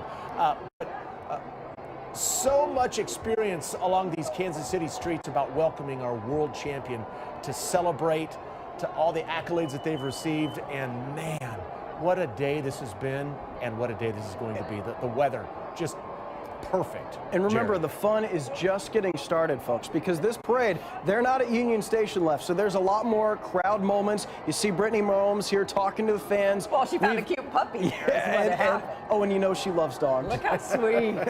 So stay with us, because they are going to be in these crowds for the next hour. Then they're taking the stage. Remember, our parade fun is just beginning. Amazing how the wives and the girlfriends of these players have become such known stars too through social media and beyond. They have become famous themselves here, just appearing on the Sports Illustrated issue herself. Yeah, Look well, at her go. hanging out with Taylor Swift might have a little bit of an effect That'll on that. rise your star power yeah, quickly. then being in the swimsuit issue of Sports Illustrated, that probably doesn't hurt as well. Yeah. Well, and Brittany Mahomes, a popular person out there in the parade route right now. You have so many of these players that are not from Kansas City. They may have never been to Kansas City. You know, the Mahomes family from Texas. And a guy we saw today, Drew Tranquil, from, played for the Chargers. And now his family is here in Kansas City, and he absolutely loves it as a Kansas City. And that's one of the best parts about these parade moments, that the families get to celebrate with each other. That's Clyde Edwards. Look at the vertical jump from Brittany Mahomes and a Clyde Edwards-Helaire, who has won his second Super Bowl, the former first-round pick out of LSU. He is living it up. He was emotional after the game, in tears after the Super Bowl. He's set to be a free agent. He's soaking in every moment while he can. You just hope, and they are, but every single player, every single coach soaking this in, the pinnacle of their career. And what a day to do this. Just loving it up with the fans on the parade route, the hundreds of thousands of fans who have shown up en masse to this awesome championship parade. So much talk of a three-peat now, going for, what will happen in 2025. Right. But guess what? There are no promises in the NFL world, so we need to soak this in while we can. Carolyn, that's a great point. You never know how long the window will last. I think Patrick Mahomes can win for another decade, but you don't know how many of those years will come with Travis Kelce, the greatest tight end to ever walk this earth. How many years will come with Andy Reid as the leader?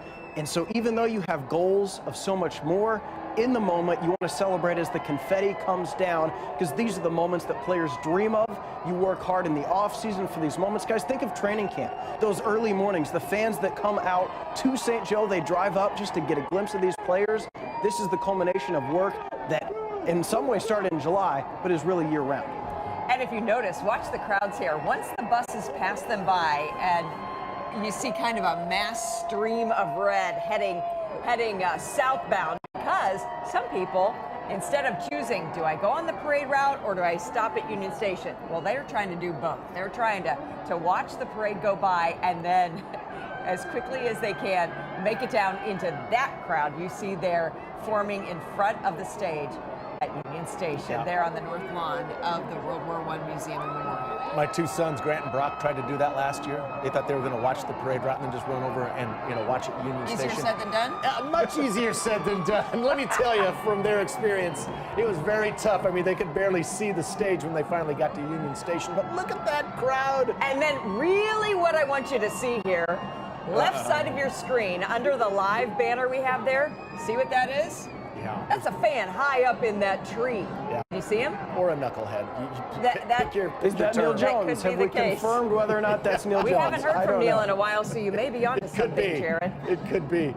But that just goes to show you what people will do to try and get a clear shot or just a better shot of the stage. Does not look like a good plan. Climb up in the tree, and that's, Isaiah Pacheco now on the parade route, walking and saying hi to fans and just enjoying himself immensely.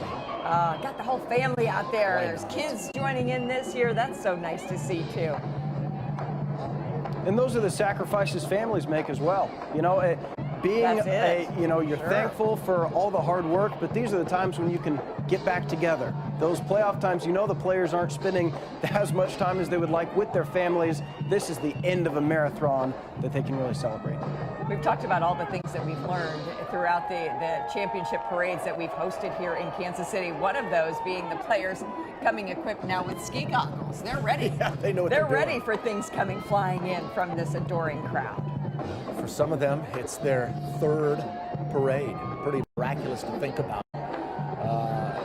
You feel almost spoiled as a Kansas City Chiefs fan that we're able to live during this period, this unprecedented period in Kansas City history where we're watching sports history unfold before our eyes. And Brad, you bring up the third parade because it is for Chiefs Kingdom, but there's actually not a whole lot of players that are from that first championship parade, which is a credit to the Chiefs team for turning over the roster. Here are the list of players who have 3 Super Bowl rings: Patrick Mahomes, Travis Kelce, Chris Jones, Harrison Butker, James Winchester, Nick Allegretti, Derek Nottie, Blake Bell, McCole Hardman. That is it. That is not the full roster. This is not the same team that has gone year after year. We heard from Dustin Colquitt. He was on that team. Tommy Townsend comes in and takes over. Up and down the roster, there's a lot of turnover. So while the top guys might have 3 rings, for some of these guys it's their first and second, and you know it means just as much to them. And it just goes to show you what the value that general manager Veach has for the Kansas City Chiefs that you were just speaking of, Jared. I mean, that's nearly a complete roster turnover in the course of 5 years. And we know that, you know, players come and go in the NFL, but here in Kansas City, everything that they've been doing, the players they've been selecting in the draft and then the free agents they bring in, everything seems to be turning up roses for the Kansas City Chiefs over the last 5 years. On Valentine's Day, nonetheless. I see what you did there, Brad. Yeah. No, it's impressive. It's truly a team effort because in a salary cap era, it's hard to maintain this success. The NFL is not built for dynasties, right? There's a reason we haven't seen back-to-back championships in 2 decades, because it takes a special talent at quarterback, at head coach, and then great drafting across the board because the teams are different. This was a defensive-led year. A couple of years ago, we were talking about, oh, the defense is the weak link. Not anymore, and that's why, again, if you missed it, Steve Spagnuolo, defensive coordinator, extended today. He'll be in Kansas City for years to come. All right, now let's go to Neil Jones. He is right there in front of Union Station with the best view of that pep rally. Hi, Neil. Hey guys, we are up here on the hill in front of the Union Station stage, and look at this crew. I got a football team right here. How exciting is it being here today? It's so awesome. What's the best part about being here other than being out of school? Seeing the football players. Who do you want to see the most? Patrick Mahomes. Who do you want to see the most today? Travis Kelce. Travis Kelce. Who do you want to see the most? Which player? McDuffie. McDuffie, I like it. One defensive guy. Young man, who do you want to see? Mahomes. Patrick Mahomes, how come? Because he's the best quarterback in the league. He said it. He said it. Who do you want to see? Which player is your favorite? James Winchester. James Winchester. I like that. We got a number 41 jersey. Do you guys know James Winchester? Oh, yeah. He's a great dude. How do you know him? Through the outdoors and hunting world. So, yeah, we have a hunting TV show. And so you bought him, your son, a 15 jersey, but he's rooting for somebody. A different dad. Okay. Okay. Who's your favorite player? Patrick Mahomes. Patrick Mahomes. Who's your favorite player? Noah Gray. Noah Gray? Yeah. That's a pretty good guess. What's your type about him? He's a tight end, and my name's also Noah. Oh, I see. Young man, what's your favorite player? Who do you want to see the most today? Patrick Mahomes. Yeah, that's a pretty good choice, youngster. Come up for here. Who do you want to see today? Isaiah Pacheco. Oh, I like that. You're wearing number 10. Why do you like him? Because he's a running back, and I play running back. How much fun is it to be at this parade? Okay, Dad, I got to ask you, you got a 41 jersey. Usually you don't have fan clubs for deep snappers. What about James Winchester that you like? Oh, he's just a heck of a guy. Family guy, came to our golf tournament over the summer, got to know him, and he's just passionate about football and passionate about the boys and providing a great experience to them, so we can't thank him enough. That's good. Sir, you brought your son out. What was important to be here today? This is a once-in-a-lifetime experience, their 3rd championship, so it's not a once-in-a-lifetime experience, like Travis Kelce said. For him, but like I said, we might have many more. So did he miss school, or did Daddy call him in sick? School's out. Oh, that's good to hear. That is so much fun. You guys, how much fun is it being here? You having a blast? Oh, I'm having so much fun. And they haven't been drinking, okay? This is pure spirit, pure fun. They're here to enjoy their football team. They cannot wait. There is some partying going on over there, though, I must say. They're having a great time. In this weather, who could have believed it? It's been unbelievable. Hey, Neil, you've been here year after year. What is the crowd looking like? Does it seem like a bigger crowd than we saw last year? Much bigger than last year, but Carolyn, I don't think it's as big as the Royals November of 2015. I just don't think it's as big as that crowd was because you couldn't even move here. But let me tell you something. there are still people coming in to this area. There might be people on the parade route who are going to end up here, so it's hard to say. From what you've seen, it sounded, I didn't get to see it, it sounds like the parade is really exciting. Y'all, very exciting, and so are all those fun fans with you. Thank you, Neil. Oh my gosh, look at that shot. You So bet. many people. All right, we want to get right back outside. Our Sharon Chen and Zach Summers are also out live in and among the crowd, so let's go to Sharon and Zach.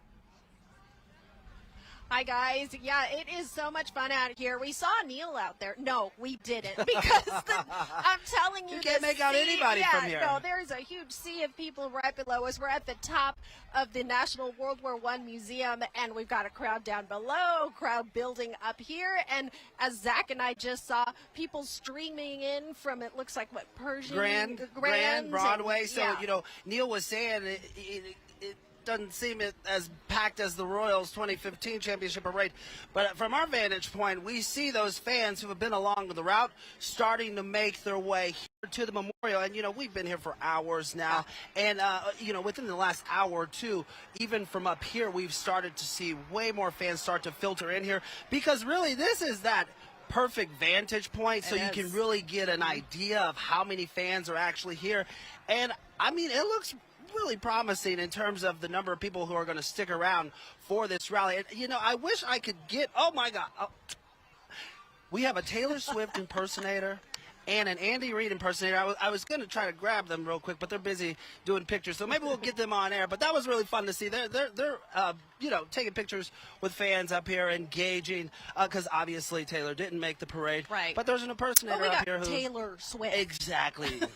But no, it's a lot of fun. Yeah, it is a lot of fun. And what Zach said, you know, there are so more people. Yeah, and if you look down there and you might spot a few people in the trees, not the best idea. We want to just put that out there now. But certainly there are so many people here, and what Zach was talking about, just, you know, the amount of people showing up.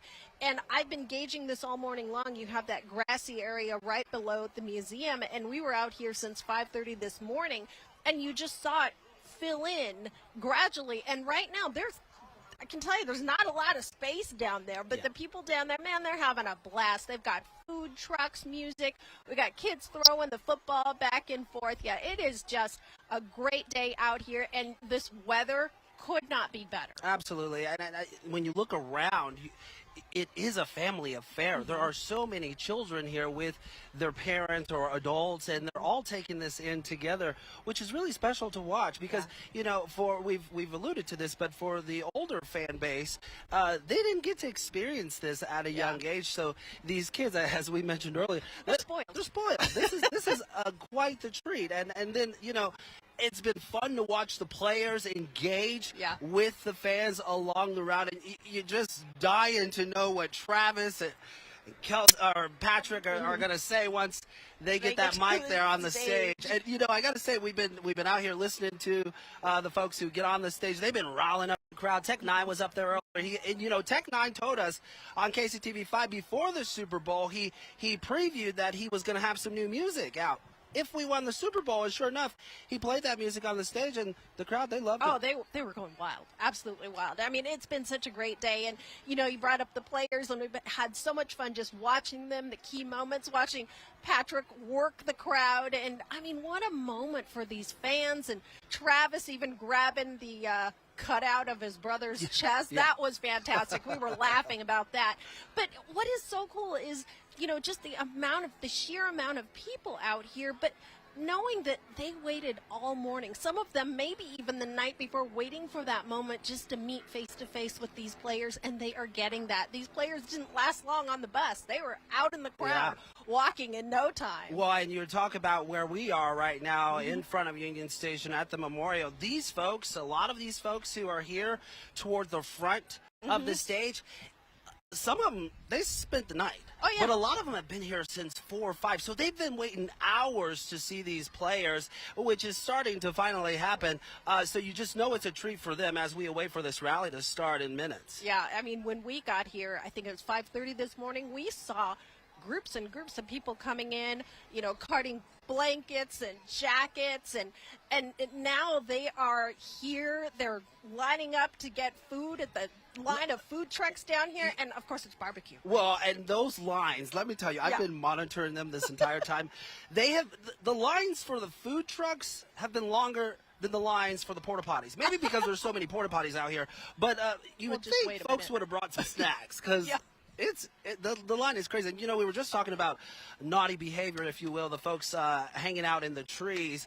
Well, I spy from my eye up here that it appears some folks may have parked their cars on Broadway. So really, if you're watching this broadcast, if you're watching the parade, you really are going to probably want to avoid this area for quite some time, because some people did not follow the rules in terms of parking. Yeah, and those people are going to be really sad, because there's no joke here. Your car will be towed, and it will be at your own expense, and that's just not something that you want to have to endure on this very happy day, right?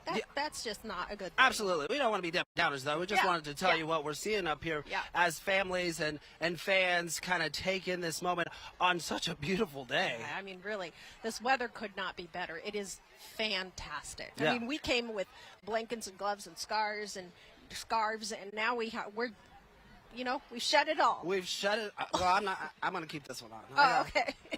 He's got his I've shut it enough, but it feels really good up here. And, you know, I was talking to some of the police officers earlier today, and I was like, you know, do you think that we're gonna fill in the green?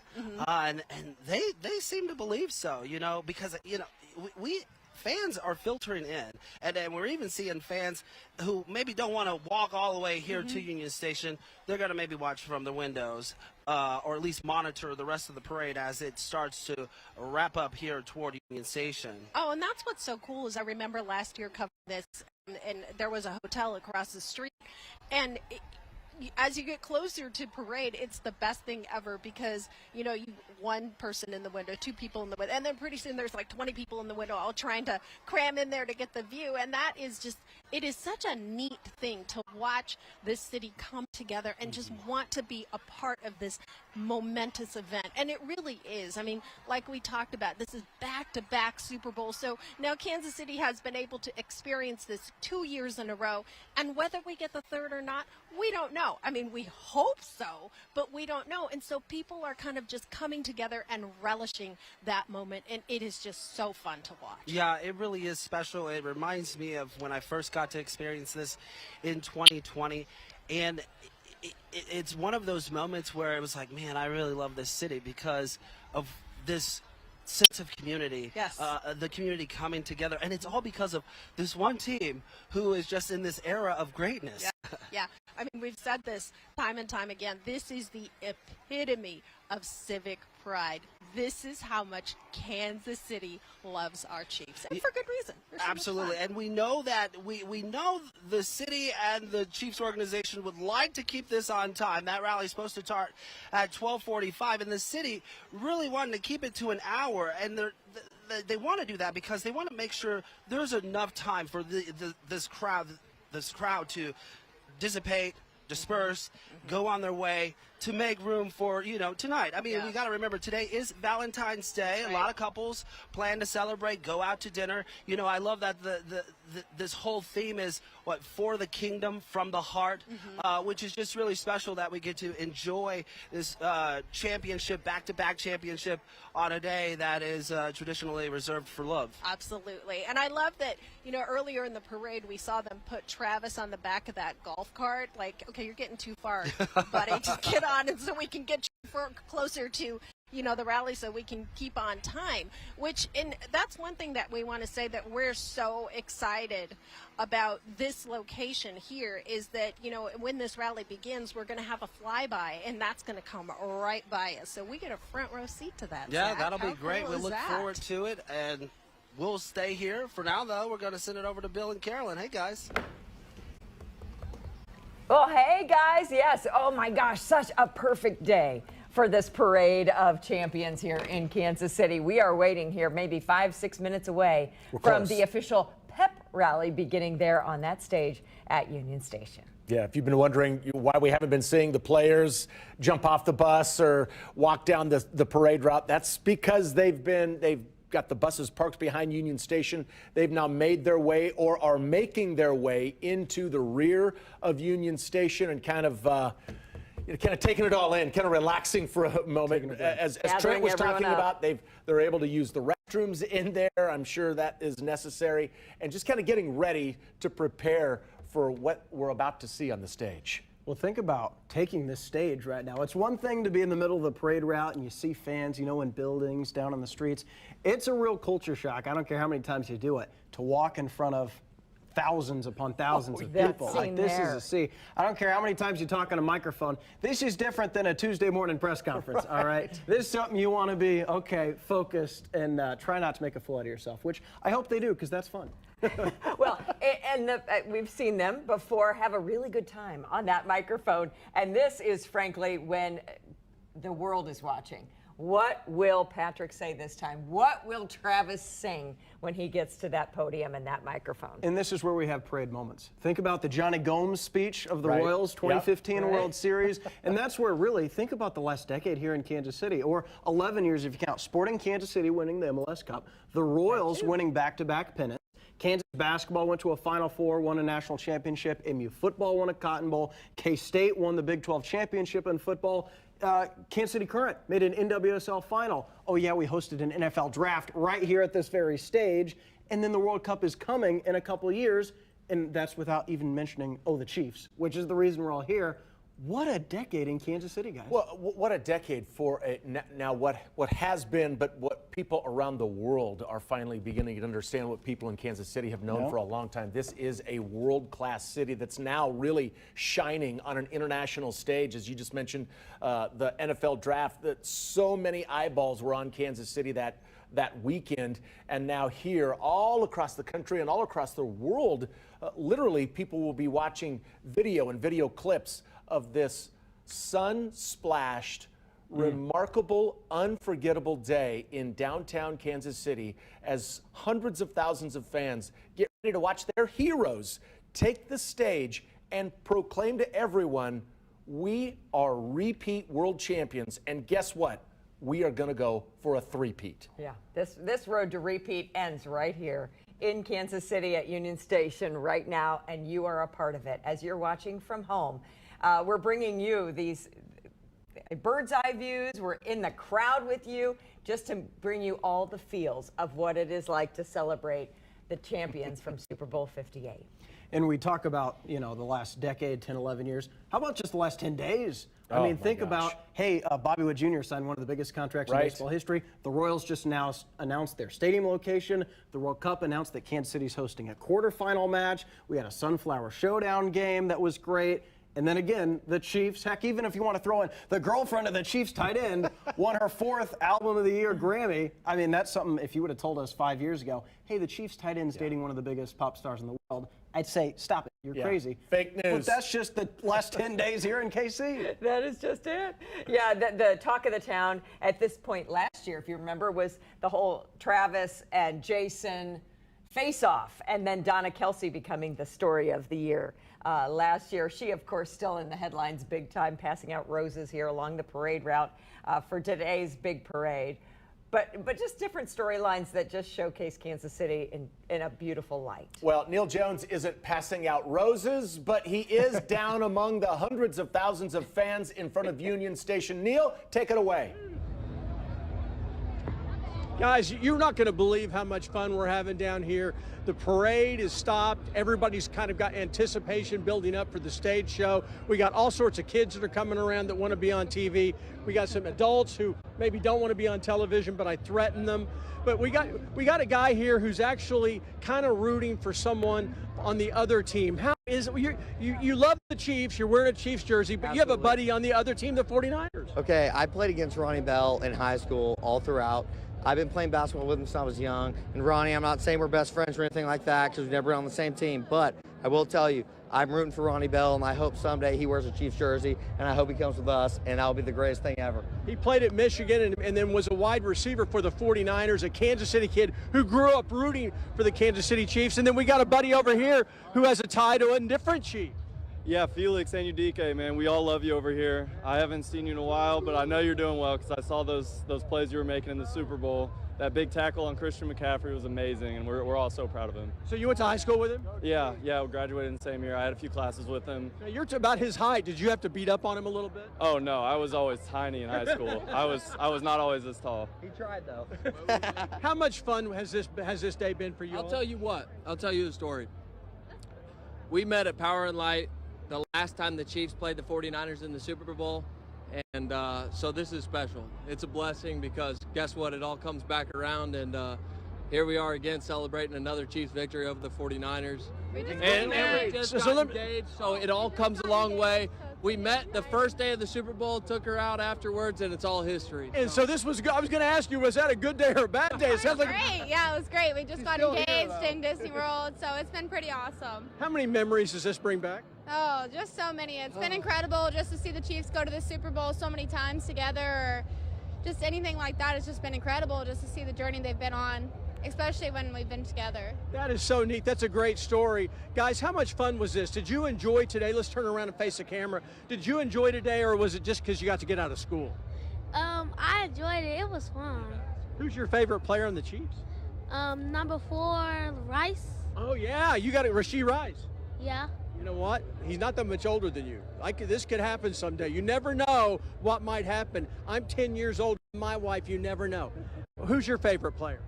It's Travis Kelce and Pacheco. Who's your favorite player? Travis Kelce. What do you think about Taylor Swift? Oh, I love Taylor. I'm a big Swiftie. I'm really excited that they're together. Very good. And who's your favorite player on the Chiefs? Travis Kelce. Travis Kelce. Very good. Now, talking about the best seat in the house, how about this? Best seat right here. Yeah. Had to do it for the one time, just for her. She been alive for 2 of them. Hopefully get a 3-peat next year. And how much fun are you having up there on Daddy?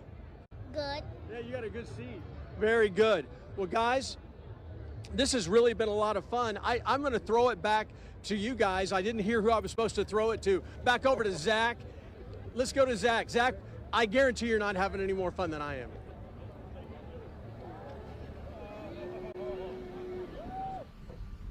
Hey, thanks, Neil.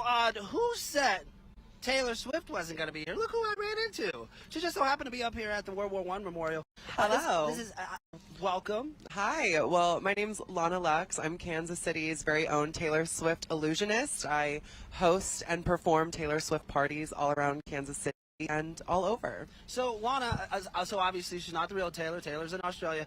But how long have you been impersonating Taylor? And how did you start it? So I am a drag artist and Hamburger Marys, Missy B's, and like LGBTQ nightlife. So when I started in 2019, it was kind of common to have an illusion. So I started with Taylor because I love Taylor, but I really started taking it seriously the past like 2 to 3 years, and it's really just blown up. Yeah, and you fell in love with Taylor a long time ago. Literally. Like when? I've been a Swiftie since 4th grade. I sang our song for the 4th grade talent show. Which for those, I think that's the one that goes, our song is Slam and Screen Door. There you go. I know some of the words, not all of them. Yes. Real quickly, what do you think of like just the mania surrounding Taylor Swift and Travis Kelce? You know, I love it. Like, they're both, like, so good at what they do. And then when you have 2 people that are iconic come together, of course people are going to, like, you know, want to relate to it and look up to it. And I think it's awesome. And Taylor brings a lot of people joy, as does Travis. So seeing them, like, flourish and, like, bloom in front of us is really magical. Yeah, and one's synonymous with football, the other's synonymous with pop music. To have those 2 worlds clash, how special is that? It's iconic. It's truly giving, like, the high school cheerleader football fantasy. Like, it's so cool to see. And to have one of the biggest pop stars in the world regularly in Kansas City rooting on the Chiefs. Literally. I mean, who could have wrote that? It's crazy. Like, the concerts I've been to and impersonating to now her basically living in my city, our city, is astounding. And hopefully I get to cross paths with her soon. Well, maybe. I hear she's here often, yeah. And I love it. Yeah, exactly. Anything else you want to say about her, the Chiefs, this day? So exciting to celebrate back-to-back wins, and it's so exciting that the Swifties are kind of joining the Chiefs kingdom, even if they're not even from Kansas City. I love you, Taylor, and I love all of my Swifties. Yeah, that's right. The more, the merrier. Thank you, Lana, for talking with us. Brad, Carolyn? Yep, we're clearly in our championship era here in Kansas City today. Well, we had all been speculating. We were all wondering if she would show up or not. Well, she did kind of in a certain way. Small way. I mean, what a day. Again, a sun-splashed downtown Kansas City, getting ready to ratchet it up even more. This has been such a special morning, and it's about to get even bigger. It's about to get even better because we're about to hear your Kansas City Chiefs take the stage and present those speeches, which we can't wait for. We have seen them in grand style. Now we're going to hear from them on the podium, Jared. Yeah, we expect, the likes of Travis Kelce, Patrick Mahomes, of course, but also the guys that helped pave this road. Andy Reid, Brett Veach, Clark Hunt, Mark Donovan, and anyone else thinking in last year, we heard from Nick Bolton. There's a lot of ancillary players that will have their moment as well. Takes a team effort, and our team as well. So we have Scott, Carolina, and Bill standing by high above Union Station. Yeah, guys, it's been an incredible morning here as we just got to see Patrick Mahomes come by in front of the Westin here. Now everybody is getting into Union Station and getting ready for that big pep rally and expected, like you said, to hear from all of those people. And to kind of go back on something that Jared was talking about earlier, how the past 10, 11 years have seen unbridled success for Kansas City. I'd almost go a year back further than that because the K hosted the All-Star game the year prior to MLS Cup and Sporting Kansas City winning this. And it seems like ever since then, to his point, the city has been on fire, at least in its sports world. Guys, the crowd is starting to get hold crazy. on, yeah.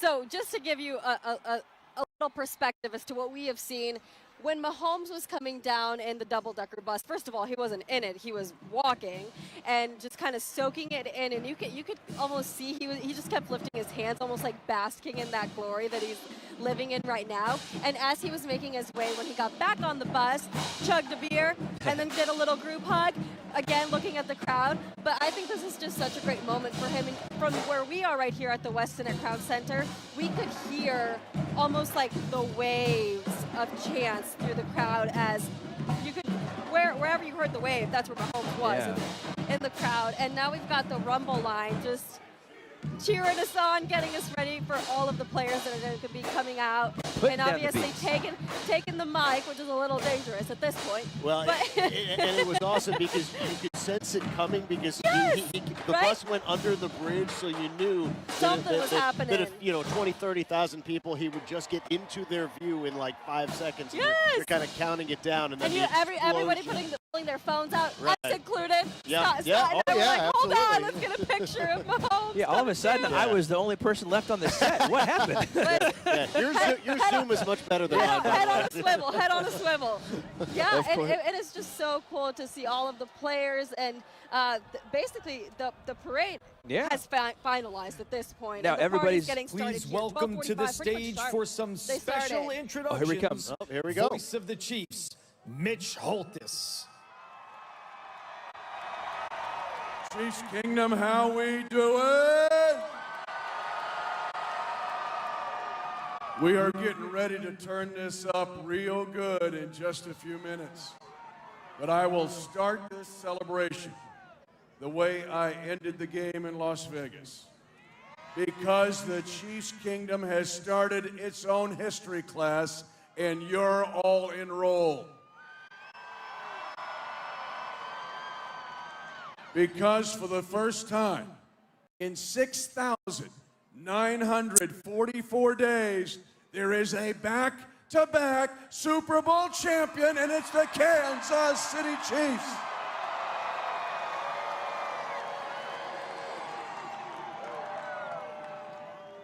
A lot of people have worked very hard to bring us this championship and to bring us this day. Please acknowledge first the city officials of the city of Kansas City, Missouri, for making this day one you'll never forget.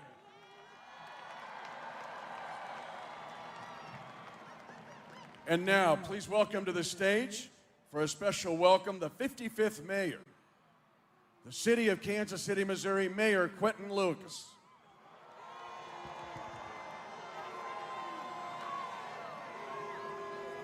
How you doing today, Chiefs Kingdom?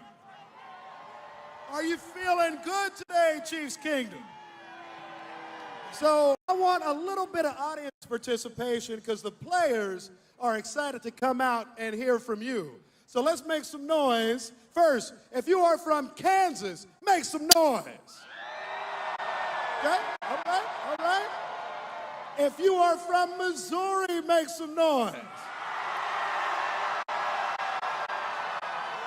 And if you love the Kansas City Chiefs, make some noise. So, you know, I was talking to a neighbor the other day, and I said, neighbor, I think our team is going to go back to back to back. And he said, Q, why would you say that? And I said, well, neighbor, we got the best quarterback ever. We've got the best tight end ever, the best head coach ever, the best kicker ever, and the best team ever. So Kansas City, enjoy today, enjoy this team, and let's have a party right back here 1 year from now. Let's go Chiefs! Thank you, Mayor Lucas. And now, representing the great state of Missouri, please welcome the 57th governor from Missouri, Governor Mike Parson. Thank you, Mitch. Hello, Kingdom. Is this not the Super Bowl era?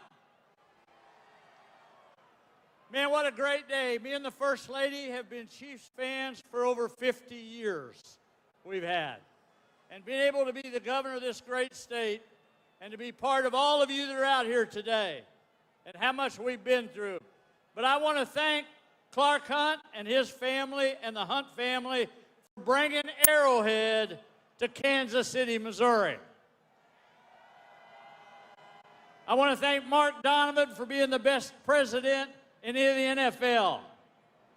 Brett Veach for bringing all these players and all these successful wins to our state. And the statesman of all, Coach Andy Reid, the best of the best. I want to thank the players for everything they've done for us this year and making Kansas City and Missouri proud.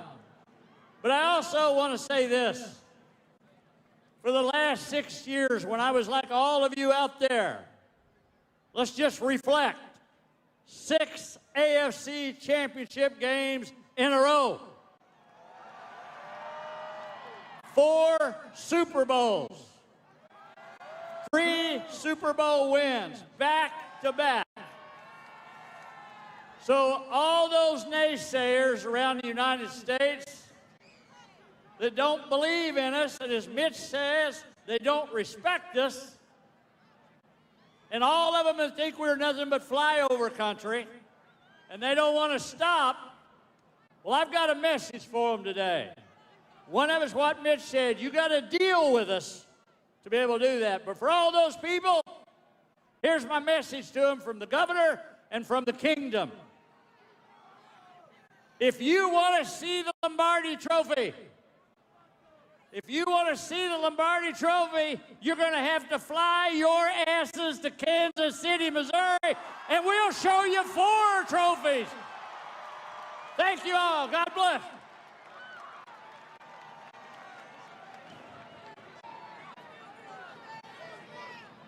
Not only do we have the best team in the National Football League, we have the best cheer squad in the National Football League. They were phenomenal in Las Vegas and throughout our playoff run. Ladies and gentlemen, a special video and your Chiefs cheerleaders. I'm a fireball.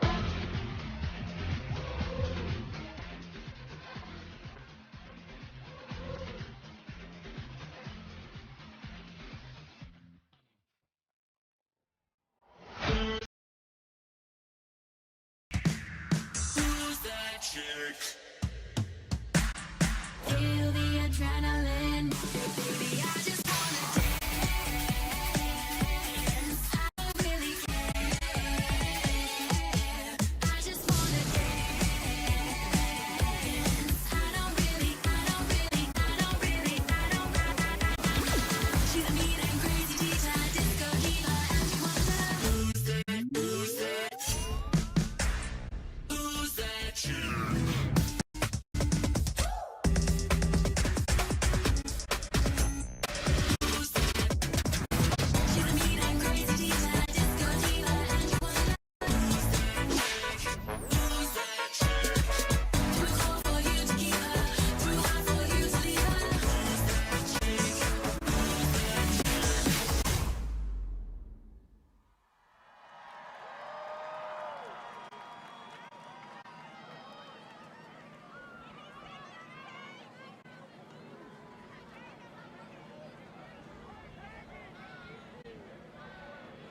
You know our experience at GEHA Field at Arrowhead Stadium is like no other in the National Football League. And part of that is how we honor our nation with the national anthem. And today, we want to do the same thing. And to perform our national anthem is one of the greatest dudes I've ever heard sing it. He's done it for us many times. I've seen it at many venues across the country. But please welcome retired Navy Petty Officer First Class General Wilson and our national anthem.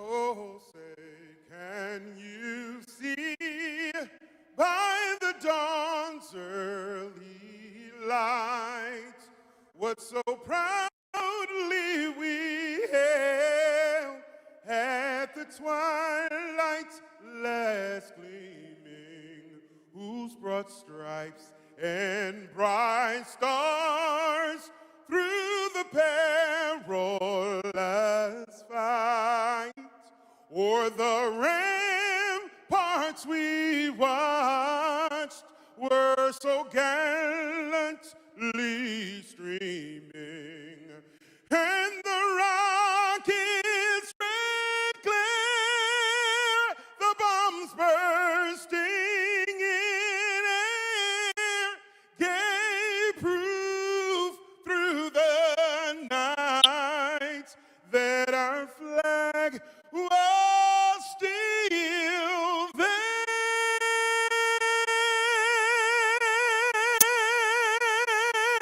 Oh, say does that star-spangled banner yet wave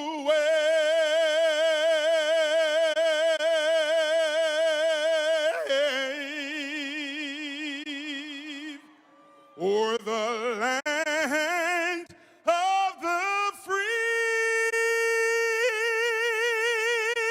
and the home of the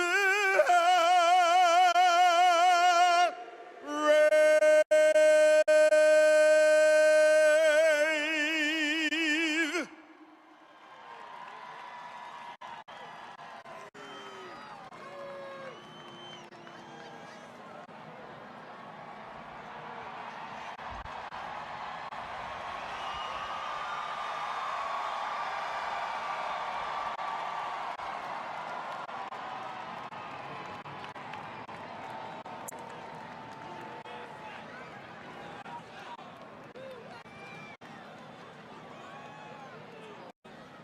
You know, music is such an important part of our Chiefs Kingdom history.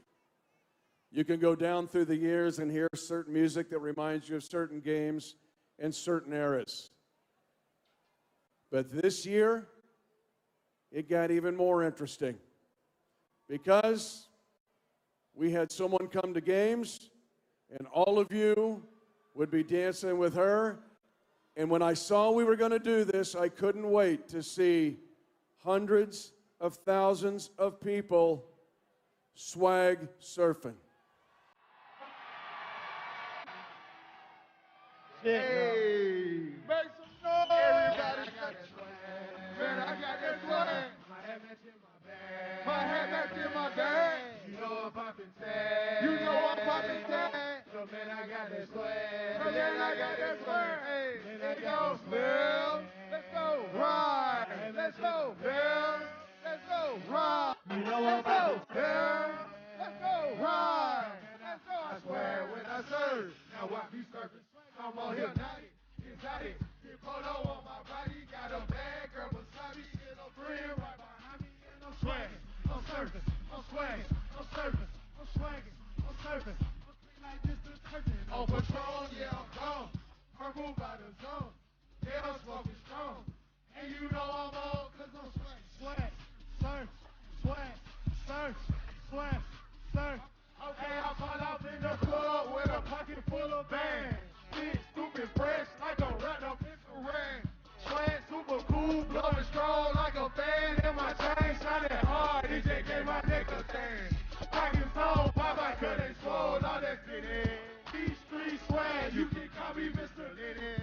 Bottles in my hand, putting on just like cable. Surfing, I ain't one, like the two. Three to the left, like swag, surf, surf, swag, surf, surf, swag, surf, surf, swag, okay, swag, surf, surf, swag, surf, surf, swag, surf, hey. Swagging in the club, you gon' see me throwing money up. Get me with a bad chicken, all prison fighters up. Drinks, we gon' pull them up. It's Johnny where we rollin' up. Patrol, who's the heater, see they got it. I'm always wearing polo shirt. I'm blowing mascot. Take on, give it, I don't hesitate to cash out. Paint John Stevenson, the black and blue tag out. Pockets on half time, I'm always breaking back. I'm on here, now it's nice. Polo on my body, got a bad girl beside me and her friend right behind me, and I'm swaggin', swag, surfin', surf, I'm swaggin', swag, surfin', surf, I'm swaggin', swag, surfin', surf. Hey, on patrol, yeah, I'm gone. Purple by the zone, yeah, I'm smoking strong. And you know I'm on, cause I'm swaggin', swag, I'm surfin', surf, I'm swaggin', swag, I'm surfin', surf, I'm swaggin', swag, I'm surfin', surf. Hey, when I hit the drum, it's like I gotta catch a wave. We be boys shouting, I be surfing on the stage. Hey, let me beat something like a Eddie Bauer, and I'm surfing like a model, cause I got that rocket power. Hey, going on patrol, taking shots like the camera. Red screen shouting, man, I'm surfing like the channel. Label tower money, man, I'm all about my club. I'm screaming tower money, man. Photo on my body with a jam board swag. Hey, yeah, purple label, man, gon' check the tag. Hey, when they got the shoes, so you know I bought the bag. Please, just like this, with a side of the swag. Let's do it. Like a bossa throwing punches, Papa Joe, shouting, y'all on the stand. I'm in the party surfing like I'm standing on the wave. Hey, shouting, tell my Dougie like she playing mayonnaise. Hey, I'm on here, daddy, exotic. Polo on my body, got a bad girl beside me and a friend right behind me, and I'm swaggin', swag, surfin', surf, swaggin', swag, surfin', surf, swaggin', swag, surfin', surf. Hey, surfin' on patrol, yeah, I'm gone. Purple by the zone, yeah, I'm smoking strong. And you know I'm on, cause I'm swag, surf, surf, swag, surf, swag, swag, 2, surf, 3, to the left, like swag, surf, swag, surf. Swag, surf, swag. I'm on here, naughty, hey, naughty. This polo on my body, hey. Make some noise, Kansas City back-to-back champion. Everybody say back to back, back to back, so back to back, yeah, back to back.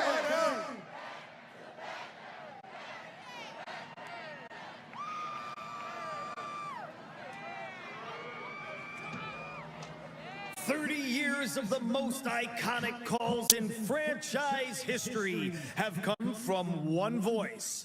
None more historic than the ones made last Sunday, letting the kingdom know that the Chiefs are back-to-back world champions. Born in Chiefs Kingdom, the voice of Chiefs Kingdom, here's Mitch Holthus. All right, we're going to really turn it up now because we're going to celebrate a team that should be near and dear to your heart. We saw this team fight through everything. We saw the youngest defense in the NFL become the best defense in the NFL. We saw our guys like Patrick and Kels and our awesome coaches just fight through it. We saw guys like Quez and Jet McCole Hardman make plays down the stretch. This entire team and all of the people represented here in this organization, from our video to our equipment to our athletic trainers to the people that work countless hours to make us win. But you know what? We won a game here, and many of you were there, with minus 28 wind chill, the fourth coldest game in NFL playoff history. But then we had to go into the mouth of the dragon with sabers drawn because nobody thought we would win at Buffalo. They were wrong. But we had to go into the belly of the next beast. And again, they didn't think we would come out with a win, and they were wrong. And then we were underdogs in Super Bowl 58. I will say it, you can doubt the Chiefs. You can disrespect the Chiefs. You can dislike the Chiefs. You're gonna have to deal with the Chiefs as back-to-back Super Bowl champions. Think number 4 here, 4. It is our 4th Super Bowl championship.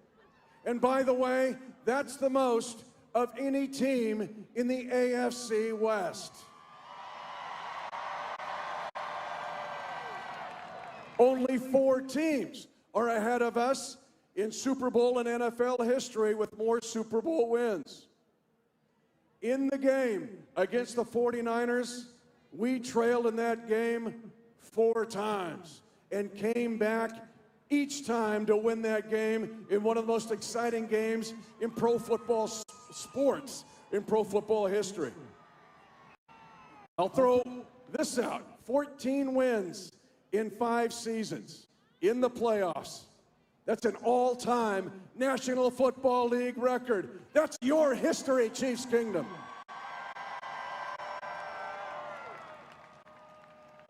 This will be a team, when you think of 4, that this team will always be in your soul and in your heart. And let's go back and look at a team that will live forever. 16 time. Purdy with a long count. Chiefs are pressuring. Pass is knocked down at the line of scrimmage for the lead. The kick by Moody is up. A spinning kick, and it is good. San Francisco's got the lead. 3rd and 2, blitz by San Francisco. They dump it to McKinnon. 40-yard line, and the Jets got a first down. Mahomes, crosser, Kelsey, 30-yard line, 25. Kelsey at the 20, 15, and out of bounds at the San Francisco 10-yard line. A 23-yard pickup with 9 seconds to go in the game. Butker now will try a field goal from 29 yards out to try to tie the game. And 6 seconds to go. Butker's kick is perfect. This game is tied at 19-19. McCaffrey comes in motion. They fake the jet to him. Purdy throws it hot and overthrows his receiver, incomplete. Jake Moody with the short field goal, and San Francisco regains the lead. 4th down and a half yard. He fakes it to him. Run pass option. Mahomes keeps it at the 40. Slides to a stop at the 42-yard line.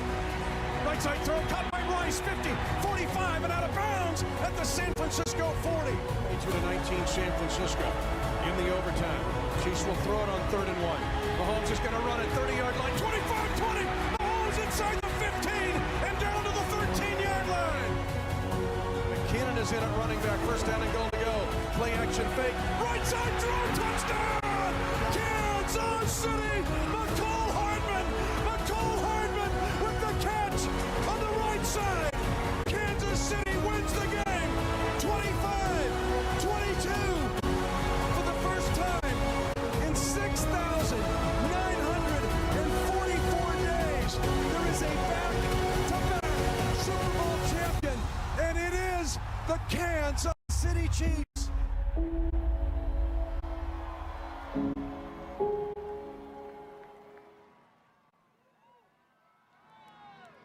Absolutely. A team that just showed toughness all the way through. But none of this would be possible, none of it, without the best ownership family in all of professional sports. To my left, your right, is the Super Bowl IV trophy. This was an emotional year because we lost the First Lady of Football in the offseason, our matriarch of our franchise, Norma Hunt. But Mr. Hunt, Lamar Hunt, and Norma brought football to us. They brought this franchise to us. And they also brought this trophy to us when our Chiefs won Super Bowl IV at the end of the 1969 season, showing the same guts and winning 2 games on the road in the playoffs in cold weather and to get to the Super Bowl and win it. But now, ladies and gentlemen, remember 4. To bring out the Super Bowl 54 trophy, won in Miami, is Lamar Hunt Jr.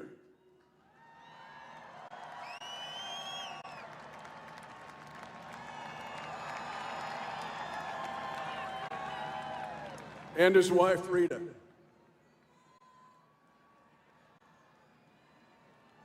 In Glendale, Arizona, another come-from-behind Super Bowl victory. Bringing out the Super Bowl 57 trophy, Sharon Hunt.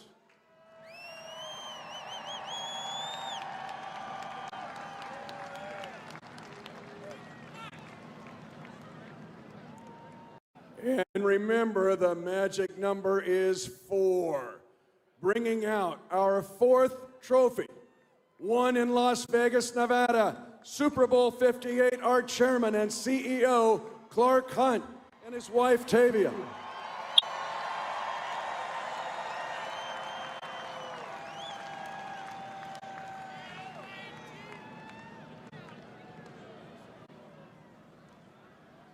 Hello, Kansas City. My family and I are so excited to be here with you this afternoon. When I first stood on this stage with the Lombardi Trophy a few years ago, I knew that we would do whatever it takes to get back here. And boy, it feels good to say that for the 3rd time in 5 seasons and for the 2nd year in a row, you are world champions.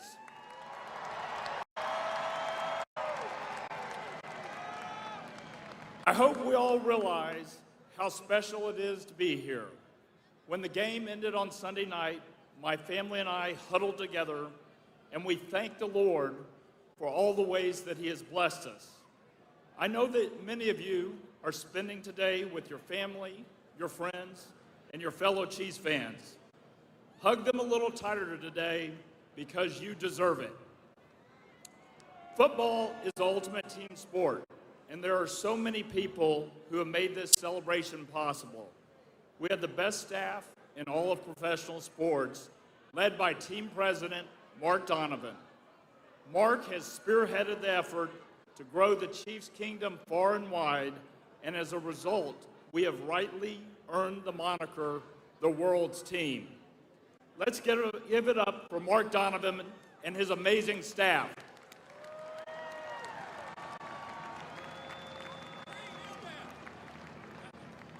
We also have the best general manager in the game. Not only has he put together a roster of consistent winners, but for the 2nd year in a row, he executed a midseason trade and brought in a guy who scored a crucial touchdown in the Super Bowl. Lots of attention goes to the star players, and rightly so, but it takes a roster full of talent to win back-to-back Super Bowls, and Brett has constructed a championship team from top to bottom. Let's hear it for General Manager Brett Veach.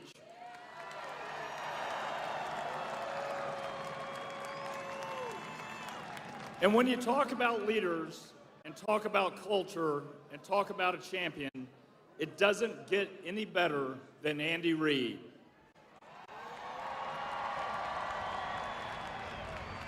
We've known for years that he's a future Hall of Famer, and now he's finally getting the recognition that he deserves. Each of his 11 seasons in Kansas City has been special, but his leadership this year might have been his best coaching job yet. Whether it's Wasp, Corn Dog, Tom and Jerry, or some combination, Andy always has a game-winning play up his sleeve. Let's hear it for Andy Reid one more time.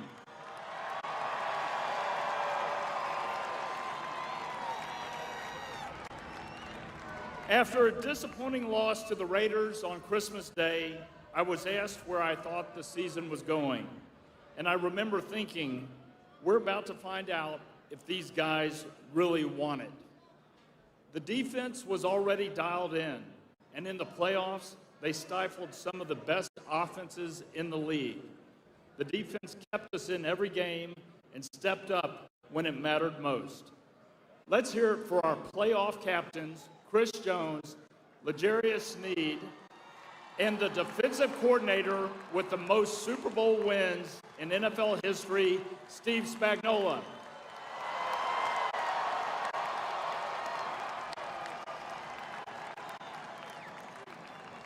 The special teams on Sunday showed you just how special they are. Punter Tommy Townsend flipped the field every time he had a chance. And how about the guy with ice in his veins? He hit last year's Super Bowl winner, and he's the new record holder for the longest field goal in Super Bowl history, Harrison Butker.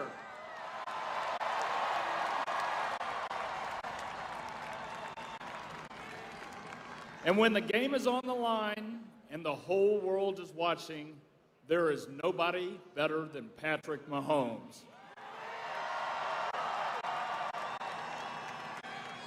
That game was nerve-wracking, but you've got to admit, it always feels like the Lombardi Trophy is within reach when you've got a three-time Super Bowl MVP under center. Now, I know we're all in a partying mood today, and you and I both know that the second that Travis Kelce gets hold of this microphone, this thing is going to a whole new level. But before we get there, I want to take a second and think back to 5 or 6 years ago and look at what Kansas City has accomplished since then. We hosted the NFL Draft right here on this stage. We earned the right to host the World Cup. We've invested in our infrastructure and improved our city. And for 3 times now, we have gathered right here as Super Bowl champions. This is an incredible moment for Kansas City. All over the world, they know about this amazing place. Never in our history have we had so many eyes on Kansas City, so many viewers hearing about us on television, and so many people talking about this town. Kansas City, this is our championship era. And that is because of all of you. Chiefs Kingdom, you are the greatest fan base in all of professional sports. Today, they are partying with us around the world, and the epicenter of that party is right here in Kansas City. I will never get tired of saying it, but Chiefs Kingdom, you are world champions once again.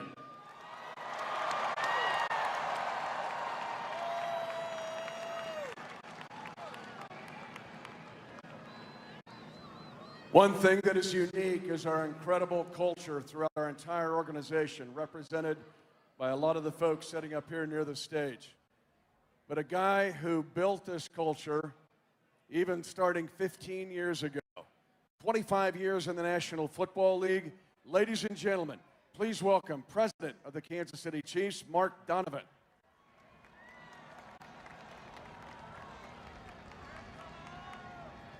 I don't know if it's been said yet, but I'm going to say it. This is insane. You guys are crazy. Thank you so much. You know, we use a couple words around the facility, around the organization. One of them is perspective. And the perspective we all have today is just how special it is to be a part of this Kansas City community right now. As Clark said, it's the championship era, and we're all part of it. So thank you for all your support, and just know we are truly touched by your support. The other word we use is family, and it starts with the Hunt family and the opportunity that they have provided all of us by moving the franchise here, by giving us the opportunity to do what we do. The second is all the families of every member of our organization, whether you're a staff member, whether you're working for the team, whether you're in our football side. the sacrifices you all make to allow us to do our jobs, we truly appreciate. Our stadium staff at GEHA Field, the people who every single event make the Arrowhead experience world famous. Thank you for what you guys do.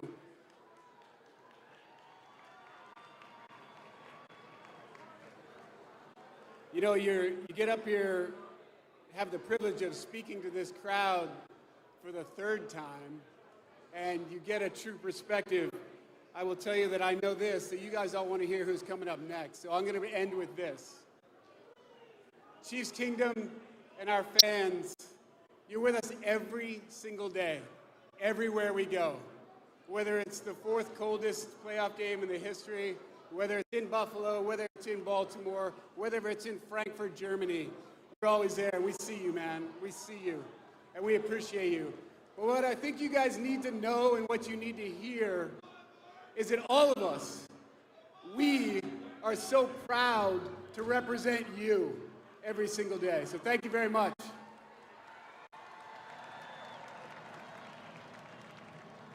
And also thanks to Kathy as well. We all know who our vote would be for NFL Executive of the Year, do we not? For the life of me, I have no idea how he's not won it. All he's done is won Lombardi trophies with his incredible work and a lot of his staff that is sitting right here. And while all of us tomorrow will be recovering, his staff will be at work early in the morning getting ready for the combine and the draft. Please welcome the best general manager in the National Football League, Brett Veach. Thanks, Mitch. I kind of know how this drill works. My job is to get up here, be quick, be efficient, because Travis Kelce is like a cat in a cage back there, getting ready to blow the roof of that World War I museum. Words can't express what today means. Driving in today, I kept thinking to myself, how does this thing keep getting bigger and bigger and bigger? And then I thought, really, at the end of the day, there's only two things that you need to pull off a celebration of epic proportions. And the first thing is to have the best fans, not just in the National Football League, but in sports across the globe. So thank you, Chiefs Kingdom. You guys are absolutely the best. The second thing you need to pull off a celebration of epic proportions are trophies, right? How great are these things right here? I don't know what these look like to you, but let me tell you what they look like to me. Right here, we're starting from the first one back in 1970. This here looks like our past, right? And what a proud tradition that we have. This one right here, this is the return to glory, right? Took 50 years, but it was well worth the wait. We know last year that was the rebuilding year, right? We got that one covered. This one here is special, right? Because we started the season, we were 0-1, and then at one point we lost 4 or 6 games, and then we lost to the Broncos on Christmas Day. And that was all the experts needed to say, the Chiefs are done, they're finished, and finally we see what a Chiefs down year looks like, right? Well, after the clock struck 0 on Sunday in Las Vegas, we actually did get to see what a Chiefs down year looks like, and here it is right here.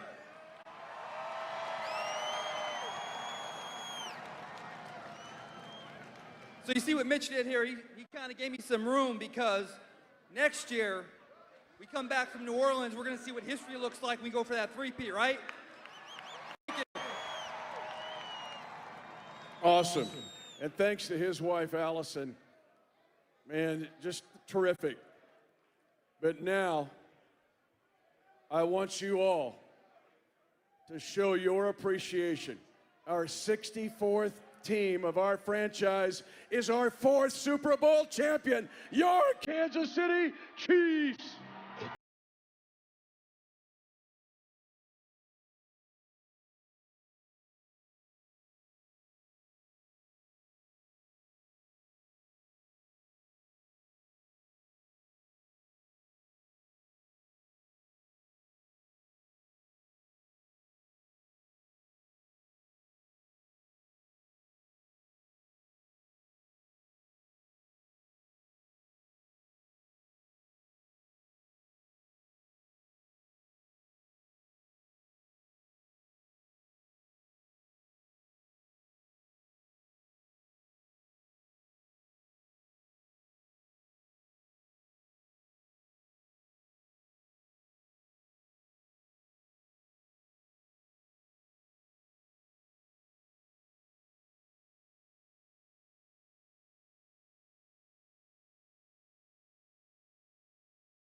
here we go. I'm coming through. Whoop, whoop, whoop. Oh, you got a mic? No one great! No one great! No one great! No one great! No one great! No one great! All right. Hey, it's Noah Gray Day. These guys are the best. Not only are they awesome on the field, this is one of the toughest teams in National Football League history. You're looking at it right here. They did not give up. And I'm telling you, our offensive line, where's my O-line? On December the 26th, they said, follow us. We're taking the fight to everybody that's in front of us, and we did exactly that. Now, I told you 4 is a big number. Well, I want to introduce to you now the young man who is 4th in National Football League history in wins. He is 2nd in National Football League playoff wins, and he's closing fast on number 1. Ladies and gentlemen, please welcome head coach of the Kansas City Chiefs, Big Red, Andy Reid.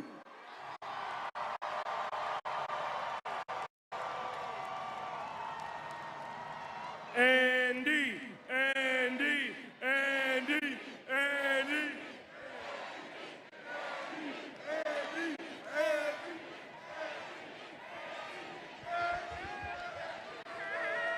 How about the sea of red?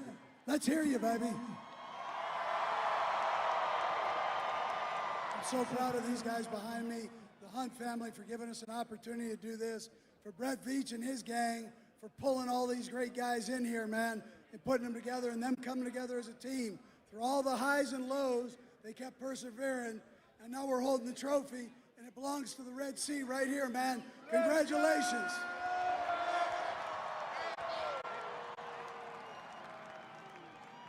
Who wants to hear from the winningest quarterback in National Football League history? 15-3 in the playoffs. Ladies and gentlemen, the QB1 of all QB1s, Patrick Mahomes.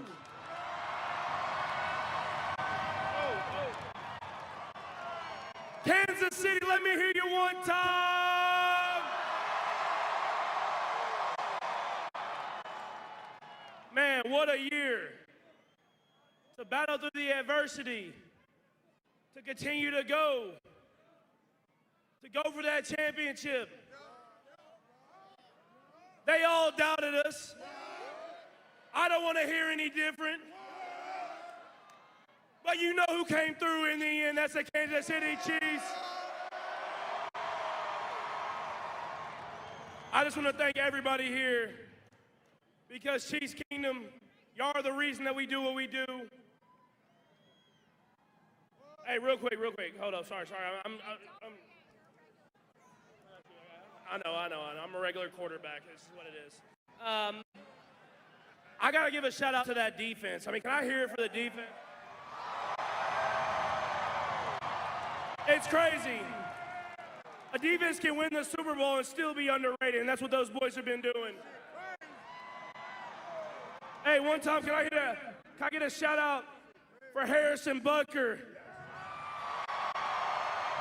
Can I get a shout out for Tommy Townsend? Can I get a shout out for James Winchester? No, for real though, we appreciate everything y'all do. Showing up to Arrowhead every single week. We know we had to go on the road last year, but I promise you next year we'll be at home and we're going for that 3-piece. So don't forget it. Don't get it twisted. We're doing it. 3 times, first time in NFL history, we doing it. Love y'all.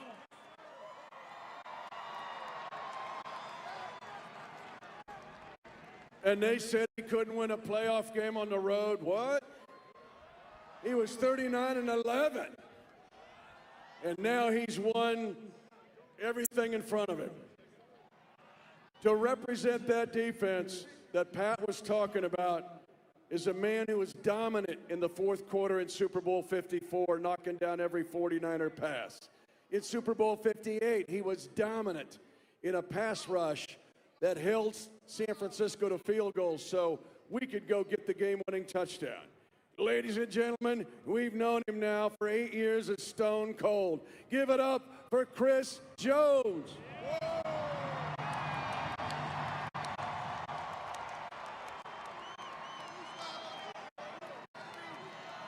Kansas City!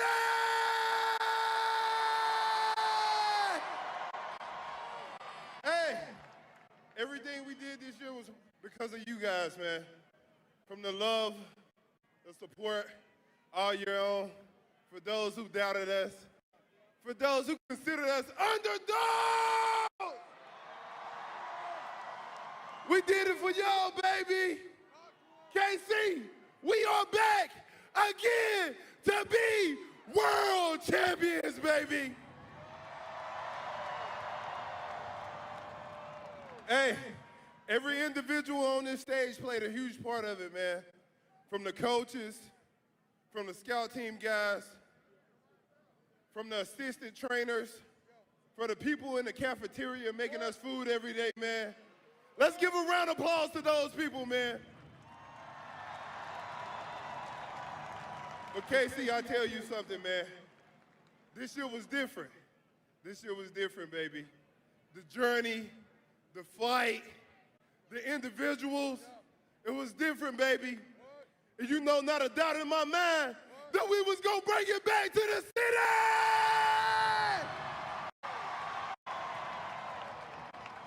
I got on this stage last year, and I was like, run it back, run it back, run it back. But you know what? It's a 3-P! Woo! I need 3 of those things, baby. We ain't done yet. We ain't done yet. Kansas City, we will be back here next year. And for those who want Chris Jones gone, I ain't going nowhere, baby. Woo! I will be here this year, next year, and the year after. 3P, 3P, 3P, 3P, 3P. That's all I want to hear from the city, baby. I love y'all, and fucking celebrate, baby. We are world champions again. Woo!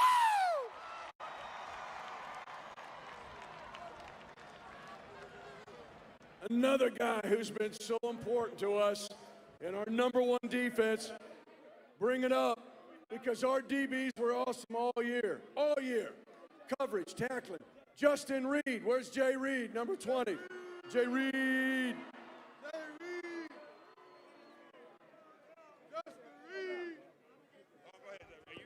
What up, baby?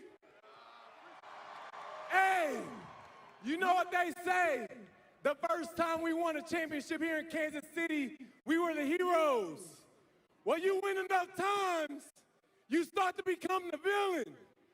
It starts to be you versus everybody. And that's how we like it. It don't matter what they say. We got us, baby, on the road.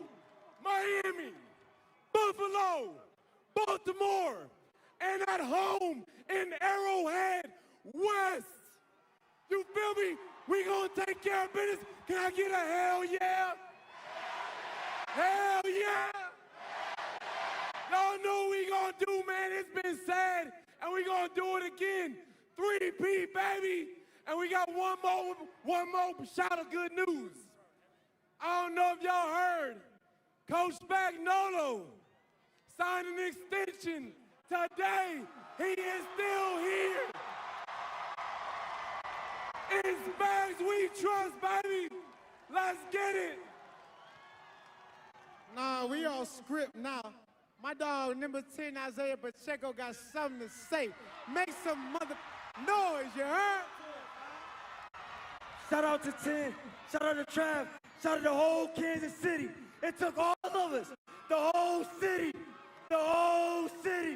What Trav say, you gotta fight for your right to party. All right, Coach is banging the drum. Ladies and gentlemen, give it up again for your Super Bowl 58 champion, Kansas City Chiefs. No, we ain't done yet. There's one guy that's needed, and his name is Big Daddy Travis Kelce.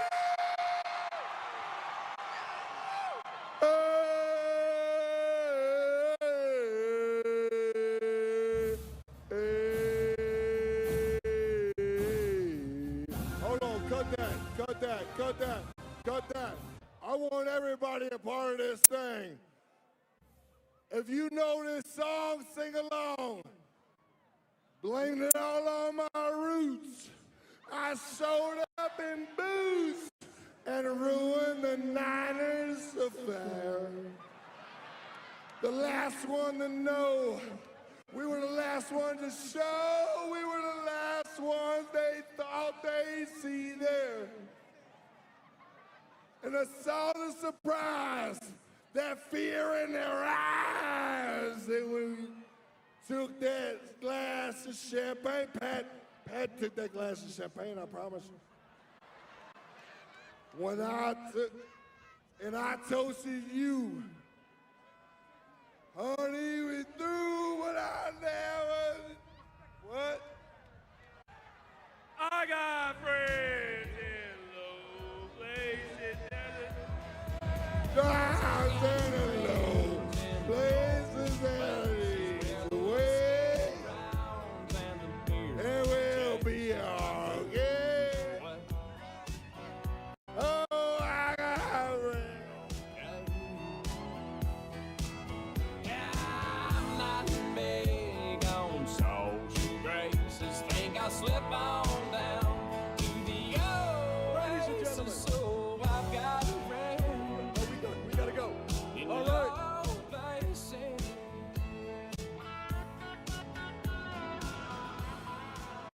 Whoa. One more. This is it.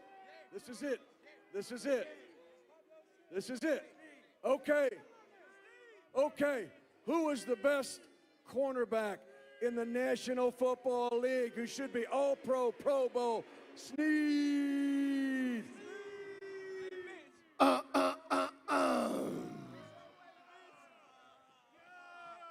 I can't hear y'all. I can't hear y'all. The ones who did it. The kingdom, baby. Hey, where my twin at? Hey, Deuce, where you at, baby? Hey, Deuce, where you at, baby? The ones who been doing it all year, baby. What's up, twin? Hey, the #1 and #2 quarterback duo, boy. You know what it is. All right. Now Coach Reed's going to beat the drum. You good with it? Give another cheer up for your champion, Kansas City Chiefs.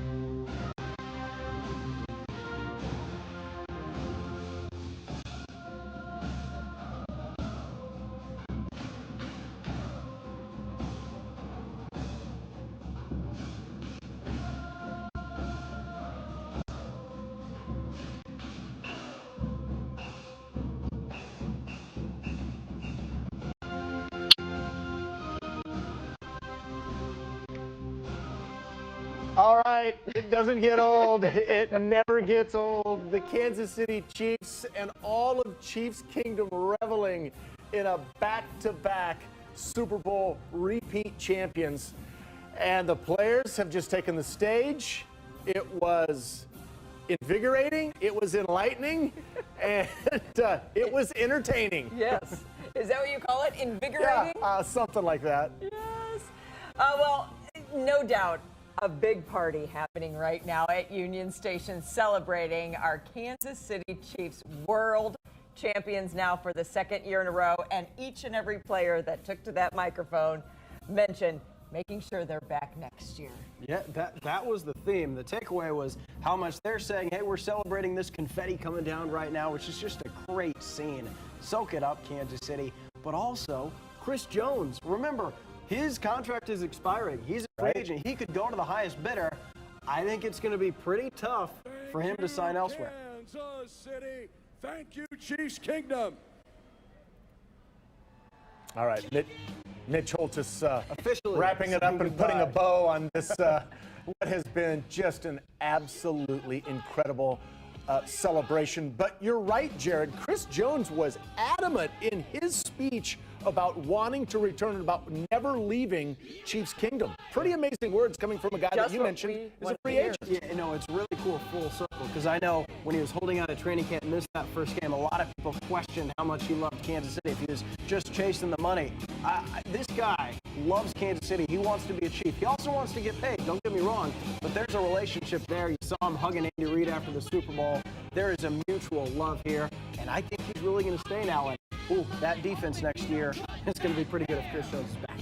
Speaking of Big Red, man, a few words here on the stage here today, but clearly thankful for a successful ending to a successful season. And the song you're hearing now, of course, made most famous by our Travis Kelce a few years back, but he tried to introduce a few songs, new songs this year. He brought out the Garth Brooks song that so many anyway. Kansas Cityans have sung at the Cave for so many years. We got Isaiah Pacheco unleashing the fight for your right. To party. There you go. I was waiting for the beat drop. Yeah, well, there's no doubt that Trav definitely did fight for his right and was clearly partying today. And why not? It's a celebration. He is a three-time Super Bowl champion on top of the World Hall of Fame tight end. I mean, what the guy has done is just phenomenal. But this parade today and the number of people who showed up along the parade route and those who are still there right now in front of Union Station, basking in the sunlight, basking in the thousands of pounds of confetti coming down right now. No better day to be a Kansas City Chiefs fan than right now. This is it. And I think the theme, a lot of those guys talked about the doubters, right? They did, saying, yeah. Hey, you know what? This was supposed to be a down year. All the adversity, they heard the noise through the regular season, and that's what I think is most impressive about this run. Mahomes had the most expensive cap hit in the NFL. 2 new offensive tackles. His top wide receiver was a rookie. The Chiefs didn't have a first-round bye. They had to face 4 of the NFL's top 6 offenses in the postseason. They were underdogs 3 straight games. They had to play on the road. This was not supposed to happen today. They trailed by 10 in the Super Bowl. Odds say we should not be having this celebration, but we are, because Patrick Mahomes, Andy Reid, Travis Kelce, and Chiefs Kingdom is built different. That's it, and the celebration continues. Look at this team basking in and getting to the mountaintop once again this year. And if you thought the rest of the NFL and other cities in this country had a target on their backs going into this season, guess what? You ain't seen nothing yet. Well, when you proclaim the three-peat like that, they're saying, hey, we want the target on our back, and we're going to flip the switch come postseason time next year. If you look closely, maybe Bill Hurlbrink is amongst those masses dancing. I don't know. Oh, I'm sure he's alive and well, along with Carolina and Scott Reese. They are on top of it all, hopefully catching some of that confetti. Hi, guys. Oh, I feel like the wind needs to blow a little bit more so we can get some of that. A lot of it. Good thing though is on the stage right now. Oh yeah. And these guys are having such a good time. It's so funny because obviously they're so little from where we are, even though we feel like we can touch them out at Union Station. But whenever Travis Kelce started singing, I turned to Scott and I go, "Who is that?" And he kind of looked at me like, "Who do you think it is?" Well, the fact that Travis Kelce. And the fact that they're still there partying and having a great time. And I mean, they acknowledged everybody in the crowd and how important that Chiefs Kingdom is to the team themselves, and of course how much of a brotherhood they have together. And again, they're just still there dancing on stage. That's what struck me last year, sitting in the same spot, watching this same celebration unfold, was how long the players stayed on the stage. They don't want it to They end. don't want it to end. They're milking this because this is just unbridled joy. Yeah. I mean, this is the pinnacle of everything they've worked for their entire lives, and for some of them the second and third time over, but they don't want it to end. No. Okay, so Chris Jones also, his words, I believe, don't quote me on this, but I believe he said, I'm not going anywhere. That's what he said. Is there something that we don't know? Well, look, salary cap is complicated. You can't sign everybody you want to sign. Yeah. Chris Jones is going to be very, very expensive on a team that, as the guys pointed out earlier, Trent Green, I believe, said Patrick Mahomes has a $57 million cap hit next year. So it gets really hard. But if Chris Jones is motivated to stay and he is willing to forego maybe a few extra $1 million that might take Which is him nuts to elsewhere, say. then he'll be here. I mean, Yeah. at the end of the day, Chris Jones decides where he plays, and certainly the Chiefs will be among the suitors, if not the biggest suitor. I don't know that they'll be able to offer the most money, so he's got that decision to make. But now we're going to hold him to his word. fans love He him. announced He it. said it. He's on tape. You can't go now. And it seems like a lot of those guys may be in that same situation we talked before. What are there, 18, 19 players that we could see possibly leaving? 19 unrestricted free agents, and especially on the defensive side of the Yeah. ball. It's L'Jarius Sneed, it's Drew Tranquil, it's Mike Edwards, who was on a one-year deal, it's Mike Dana. I mean, there's a long list of guys who were significant players on this team, especially on the defensive unit, that Brett Veach and company are going to have to figure out a way to keep as many of them as he can, and it's not easy. Yeah. Oh, my goodness. But when you and proclaim- it's pretty fun. Yeah, it's pretty fun out here, guys. Yeah. The confetti's still going at the Union Station stage, and some folks are kind of lingering. Some folks are obviously heading out, but we do want to send things over to Zach and Sharon. You guys have a little bit of a different vantage point, and I feel like the crowd is walking to they're where in the you guys sun. you guys are walking. Yeah. the crowd's walking your way, guys.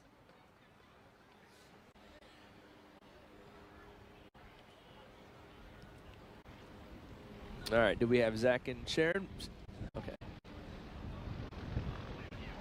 Well, we have Zach and Sharon. I'm not sure Zach and Sharon know we have Zach and Sharon. Well, that's all right. Like you said, they're basking in the sunshine right now. I know. We got a little bit of the We shade. got the one shady, eternally shady spot in Kansas City today. But that's all right. We had a great party up here. There's a great vantage point from down at Union Station. And again, some people still starting to hang out here, but the crowd's starting to disperse. A little bit of folks we can see heading south down Main Street, back up towards the Liberty Memorial. But still a lot of people hanging up there on the lawn, just kind of looking up towards the stage and where the drum still sits at, and where the Kansas City Chiefs celebrated the back-to-back championship.